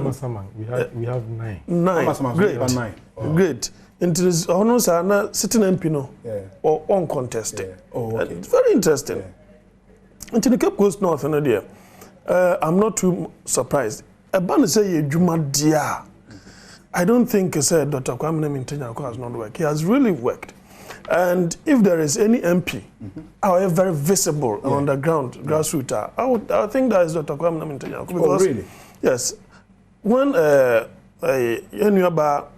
Barbara, I never saw her until she was done. Oh, okay. I never saw until so one Dr. Kwame Nkrumah. But I mean, I don't see how the other contestants will be able to unseat him. And I say, the other 4, no, one is, because I think he has some resources, yet it is in some way do now for business stage more supporting it. I think the delegate will have to take his money. But I will advise, it appears the others, to say Ibrahim, and Ibrahim saying him, say, I'm in charge. Obetimi support you but other than that, the two horse race. Dr. Kwame Nkrumah and Charles Walker. Yeah, Charles Walker. Charles Walker is quite a popular name in Cape Coast. Yes, because of the late father. Yeah. Who had a high stake in the party. But at the moment, he's not in a condition to lead. Why? Because you are in a law school.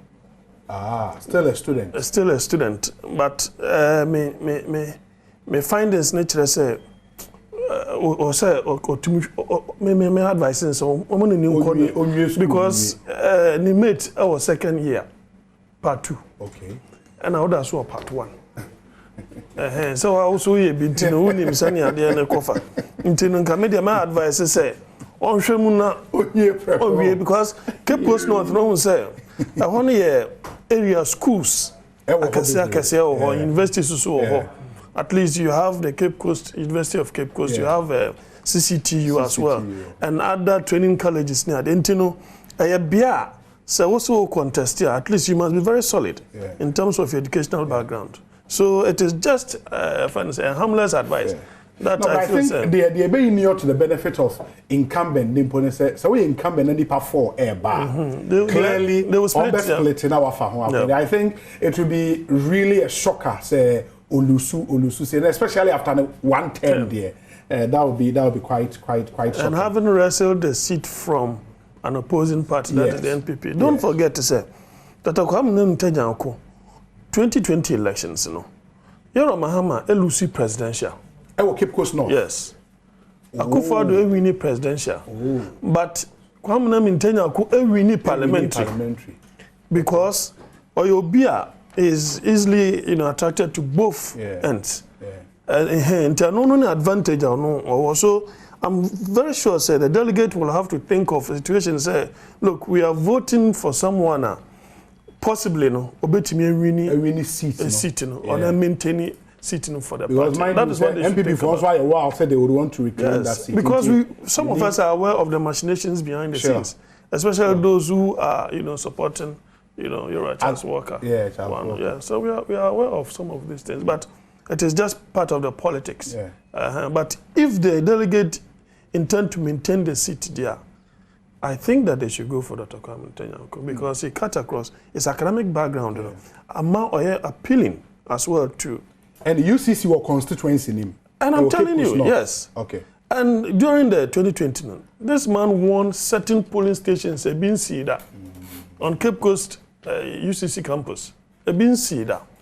Because friends were compelled, MPP friends. Yeah, were compelled. Said Nipano, who are now fans of a candidate. Into Kofu at the near Daisy, oh, well, come let there been to me because I mean to 20. When I down for a coba. Into where they are about 2 months. Then we know so presidential and the on to man. So that is how they get them blouse. Yeah, but you understand, Jonathan, because I'm also a lecturer in the biases near Claire, say, or doctor, the colleague. I'm also but one other thing, still in central region, because also South Peninsula, South Peninsula very tight. Honorable Ricky Tagan acquired 3 terms. Into the 4th term in the end. There is this one guy on also contesting every election on you know. And this time I don't know what the delegate would say, but South Peninsula very tight. Edema Honorable Ricky Tagan. So Central Region, apart from these 2 constituencies, the next big one, Abras Ibu Kwaman Kese. And it was not a very competitive constituency until Felix Kwachofosu eba onto the scene. Last 4 years, Owini primaries, Echo main election, Elusui by Whisker, I think under 200 votes. 173 votes. You know, the Lusu general elections. No? This year he is coming back. I am very tight. Again, another academic. Sorry, professor, another doctor. Professor, right? Yeah. I hear physics professor, Oba. She's UCC trained. UCC trained, yes. But lecturing now at Legon. Yes. Some skirmishes in the past. OBPA with Legon. But it makes it very tight. I don't know, say, Sisi Ansuna Kwakwe 2 horse race, Omumi Enupe, and Echo. All the other candidates contested the last one. No, I hear some of them, Eddie Felix Echi, Ebinswedi, Eddie Professor Echi. Very tight on the ground, and then we'll pick it after. I have met some few of the delegates, Felix Afa. I've seen on several platforms, Professor Kluche, so here and there. And also, internal warfare, is very dicey. It is very easy to predict if it is without. I had to say, like MPP NDC. But intra-party,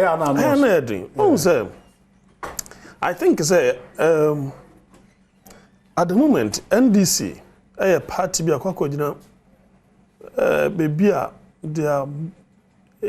I mean, Usha surveys about Montiam, should say they are likely to win. Yeah. And I was saying, no, it created that huge attraction for the party. And at the moment, now, a war crisis as a nation, you need people with expertise to be able to support whoever wins. Now, for some parliament, and we need people with scrutinous brains. A scrutinized document. What I say, within, and then people who have their own voices to say, independent minded, people are to me. I can imagine and say, look, this is not the way to go. You see, having scrutinized this document, this is not the way to go. But I think Felix has been there. He's much more popular than the woman. Sure. Externally. In national politics. Externally. Within the space I mentioned, the guy has been able to make some inroads. The first one for the 2020 elections. And she's been on the ground. Ever since Olusu, the last one. Yes, she's been on the ground. I hear say she's almost always in the constituency. Certainly, meeting chiefs here and there, doing some donations, appearing on certain programs. Felix is also a tight schedule. I won't cry. So you are combining the two. I think that if you ask me, any of the two are delegating to be decided on. I think it is good for the party. Good for the party. But I will have my sympathy for a woman because if there is a likelihood, say, Yoro Mahama Ekwaku presidential now, let's say he's likely to maintain Professor J. Nano Pokojimana. There should be some justification for more women to be in the fray. to be in the fray, to justify why you are choosing a female presidential, vice presidential candidate to support you. Yeah. She equally needs women on and not just any woman, solid women. Yeah. So professorially, Notimu said they are up there. So they should be able to think about crises and issues, and then they should be able to take us through. And for somebody who is a physics professor, that's a big deal. That's a big deal. It's a really so I think I will have my sympathy for a woman because she's one. A woman who is also an academic. And that is one thing. Yeah. Other than that, Felix is solid. Solid guy. I mean, in terms of policy analysis, in terms of argument, communication, he's solid. So I think that constituency, they are really blessed. Yeah. The two people are contesting are really big. But we are part of a party communications team. Felix does a really good job in communications. It is obvious that Unyano as member of parliament are open. Well, mini central region. Sure. I mean, it's definitely a move with the cry near Candy but for the purposes of our viewers, so now, in my opinion, it's a very tight race. But most often, it depends on how sociable, accessible you are. Now, there back one, Monsieur, your politics, any penny for me home, parliament. Most often, your academics, by virtue of their work, social outing, and I say how accessible are we to nipa, and I say some music nipa no kakra exactly. And see affecti omuni ye manusem. In manusem you need to be very sociable, open, obia every time those are the things. Exactly. Well, and see, say we are a typical academician. Now say be moi. That is one of the defects. And I say adebia a tie home. Sure. But say no see kano. Debia make say o man na ye wo mu no. Yama omo asabi omadwemu ebie omo odo edima oman no. Omo pe say oman no enkokan. So omo amfa mu hu angimu a Sabi. Me person me you see where the no hand omo no mbeji oman no afa. And you get what you have put in. And you know, there is a need say yen penyimfo no and say yen omo academics omo dum pempenso bi a omo thinking no thinking na edin koso ebebo oman no omo do omo agi oman no ne yemu. When it happens that way now, even when there are wrongs, they are able to stand their grounds. Say, are they way? And an example, case you say. Sure. A normal, typical hardcore politician there, and fun on only party no any interest. You get it. But somebody who is thinking not about the interest of the party, but of mine, or combining two ninja. And that is the type of politicians we need. And maybe I can say, but he's also not poor. No, he's not poor. Some kind of economic factors. So, it's very Menya a reporter from AAK, Abras Ibukaman, my name Emra. Richard Koyonya Kon, a Don in the central region. Richard, let's say. Now, Mori and our Abradunko. Abradunko, precisely the Pentecost Church, and that is the center and the center for the election today. Okay. Now, so far, what to say? Well, say about something not easy, or more set up not ready, but delegates and trust papa. About 2 minutes ago, na man 4 days, some ammonia there, EDD Felix Pacho Fusu, H at the bar, Center Holiday Brown, Zesiano by after the contender, Professor Nana Mabrown Creature, she is yet to come.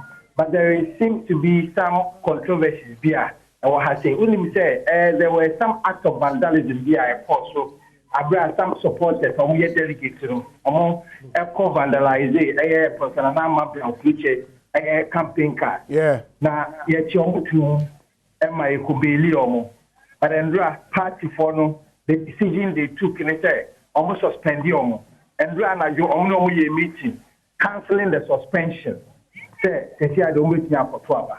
But now there is another group that is also saying they need to sign a bond to be of good behavior before they will be allowed to cast their ballot today. And the confusion kakraba. I do not know whether the delay no abaso or more to abano. But currently, that is the situation here. A lot of people are in high spirits. The stakes are very high as far as this election is concerned. We do not know which of these two candidates or aspirants will win this race because we are on the strength, we are on the weakness. So they've been campaigning throughout the night, but then they are in their party colors. And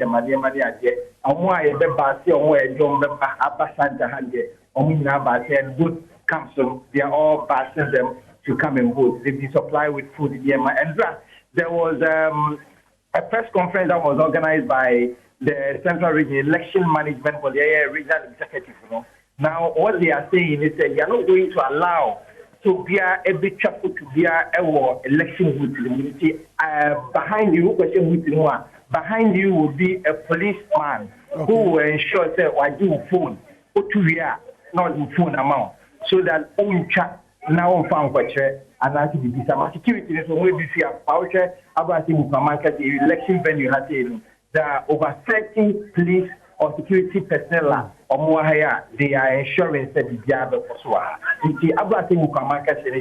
that is what is happening here. But only me say, and you have you need the Cape Coast South, you need the Cape Coast North, you need the Himalaya data to Timoka, and to say East. And whatever happens there, it may be for us. Now, for AAK, no delegates saying that to Abane. So, only 1,423 So, 1,423. Currently, only nearly a series of people indicating that one denies on the time. If they don't sign, they will not allow them to vote. But I hear that the party national headquarters in the granted said they should allow them to go and vote because they were engaged in that one. They were suspended. Now the suspension has also been lifted, so they should be given the opportunity to go and vote.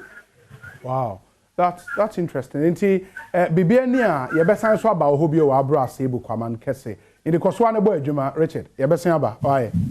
Okay, all right. Richard Kojonya Akon, a correspondent reporting live from the Abra Sebu Kwaman Kese. Oko constituency ni mu a nkro akese mienu ewo ho no ba ko ye Mori said the mekan no e na Abra Dunkwao mu amunim Abra Dunkwao no utwem free edunfa na ura Abra Dunkwao. That's the district capital really. Nti eho e na abatwo no ekoso very tight contest. The man even tighter and say nipa mienu pe and a war ballot paper no eso. And you would see how it goes. A constituency a Ghana for nyina any DHA papa because again of fellow squatio for so only 8 edema former president John Dramani Mahama and a professor Kluche, a professor of physics at the University of Ghana. In Tinipa Muni Ejina, a very tight contest. No one go asem so now. You know, and I make say me experience I mean our parliament, you know. And no so I did back when say it's about commitment to do work for the nation. You were professors, you were doctors, you were akoko danfo bebre were parliament. They don't do anything to support the nation. Also, you see, parliamentary work, you know, it is unipano, your commitment to your friend saying committee work oversight. And no, and na the resource ever. Say we are parliamentarian. Obi wa no osori anopa wejware oko onyahu say speaker obompa ewie we say o yaklogi ni wenya na yi pa oko no apie the whole day oni on. But is your member of parliament what you say and yes, be our committee work be our kwakoye. But members of parliament are omoko parliament omusia ade. Because you see, parliament is like you are doing your PhD. When you get into parliament, if you are just O level and I say form 4 liver out to meet your kind. Now you are a serious person now. You are there to the extent because you have access to expert advice. You get it? Yeah. And you know, it is an avenue. Unya come now we are dedicated to baby ayedu washena. You come out a very your friend saying high level, high thinking person. Yeah. Because you deal with ministries. There are people who have several years of experiences. Oh, and they share with us. They give us documents that you learn. Into MP. I don't know say and also kauna payments of the constitution, you know, ministers in Yamanyama, no, majority every parliament. Oh, dear, because even the background, if I say, Ubia or Docrana, Ebia or Nina, or committee, Bisuna committee, you know, or you're committed to the work of the committee. For about 4 years, you know, Nyama Obisia, that field, you know. The man, the minister, he knows what goes on in that institution. Oh, and you know, and yet title now, but the dedication of the person, willingness to want to learn and work. Exactly. Yeah. And only idea. And you were a lot of them are mobile. Senior constituencies, no, and who they get into parliament. And then yes.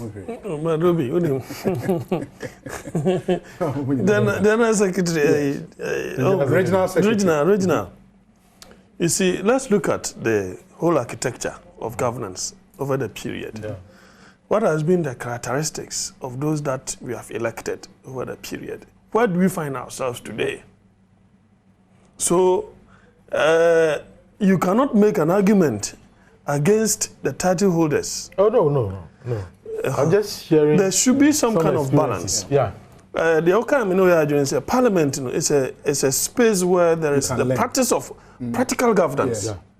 You see, and because you come into contact with a host of documents, you meet a lot of people. Sometimes they give you practical knowledge. Yeah. You see, on the live kind of thing and so on. So, a learning curve, a huge one, and yet playing field. But you see, some may be professors and doctors, but it's because the party has positioned them as backbenchers. So, when do they learn to speak? What time do they speak on the floor of parliament? It is when you be a parliamentarian, or to me interacting regularly with the media, for example, and will say, hey, this man is full of ideas. What he said, then people will begin to engage him. Now, hold on the party, we have a pearl in our midst. We must make use of that particular person. You see the point? Dr. Kwame Ntenya, he is a marketing strategist. Okay. And on a program or yes. The or UCC. Yes. And when it comes to strategic programs, young trust strategic programs, policy, he is an expert, both internal and external.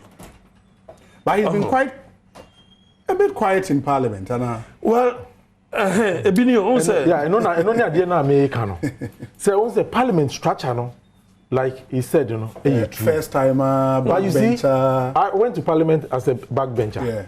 But by the end of my first term, even the committees are because my contributions to the work of Parliament enormous. Exactly. Yeah. And as a result, I had the opportunity to travel outside to learn more. You may have all what it takes, the PADs and what have you. But when you are finished. But your argument, almost a Felix and a professor, then it means that Felix is far ahead. He may not be possessing an academic title like that, doctor or professor. Exactly. But in terms of experience, governance, advocacy, policy analysis, even in the oil industry, he is far out experienced. He's far ahead of the woman when it comes to things of that nature. Probably a delegate may also have some different considerations. Say around this table, these considerations, but the delegate would have said, who can say, ever since she lost the last primaries, she's almost always in the constituency. I mean, say, or kojum, or outdooring, or those are the things that because it is about people. A lot of money. As for parliamentary democracy, it is about people. So we focus in this idea in Swa. That is true. Also, we call parliament. You want a community, we must start complaining because any panel and funny who share ni constituency, even visitation cry on yet. Obibeka said that is not his job, but it is part of the social contract. What is here? It's part of the social. It is part of the social contract. I don't know. Even in advanced countries, they do. Yeah, you have they visit communities to engage them. I agree. If there is any organ of government among the three, some some of us are, if he says some categories of people do not, they don't deserve that. If there is any branch of the three arms, I think it's the MPs. Because it's as if he said taxes, no taxes. Meanwhile, they have no business with taxes. But but it's also because they are elected. The people feel that you represent us, and you should take care of their concerns. And that's why the push for MMDCs to be elected should be taken seriously, because that's really the only way it be easy a bit of the pressure from the MPs. I guess how they are. Because in fact, one president. Sure. But if you're an MP, no per se, they be a and in advanced countries, it's the same. Within the counties, localities in Yamanyamano, it is their MP when they have challenge that they go to. Yeah, they will move to the MP's office. Exactly. But they are petty things in they are well resourced. We are poverty endemic. You see, they are poverty endemic. Basic things. Me the hospital. Do you get a point? I mean, when people are going there, they are going to talk about lobbying. Oh, you said this road will be constructed within this period. This road, when it is done, it benefits the entire community. Those are the things. You know those things. I mean, it's terrible. But I blame the politicians.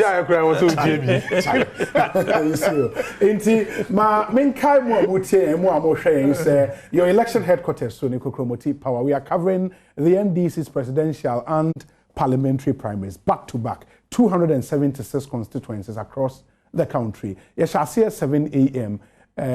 Your tells the last ballot will be counted. Said the Munim said DBI no intimuntion and so Emfa MIA live on Adom TV, live on Asempa 94.7 FM, Adom 106.3 FM, and Insura 104.5 FM. Ewo Kumase, AdomOnline.com, and in social media handles Ninyana Eso.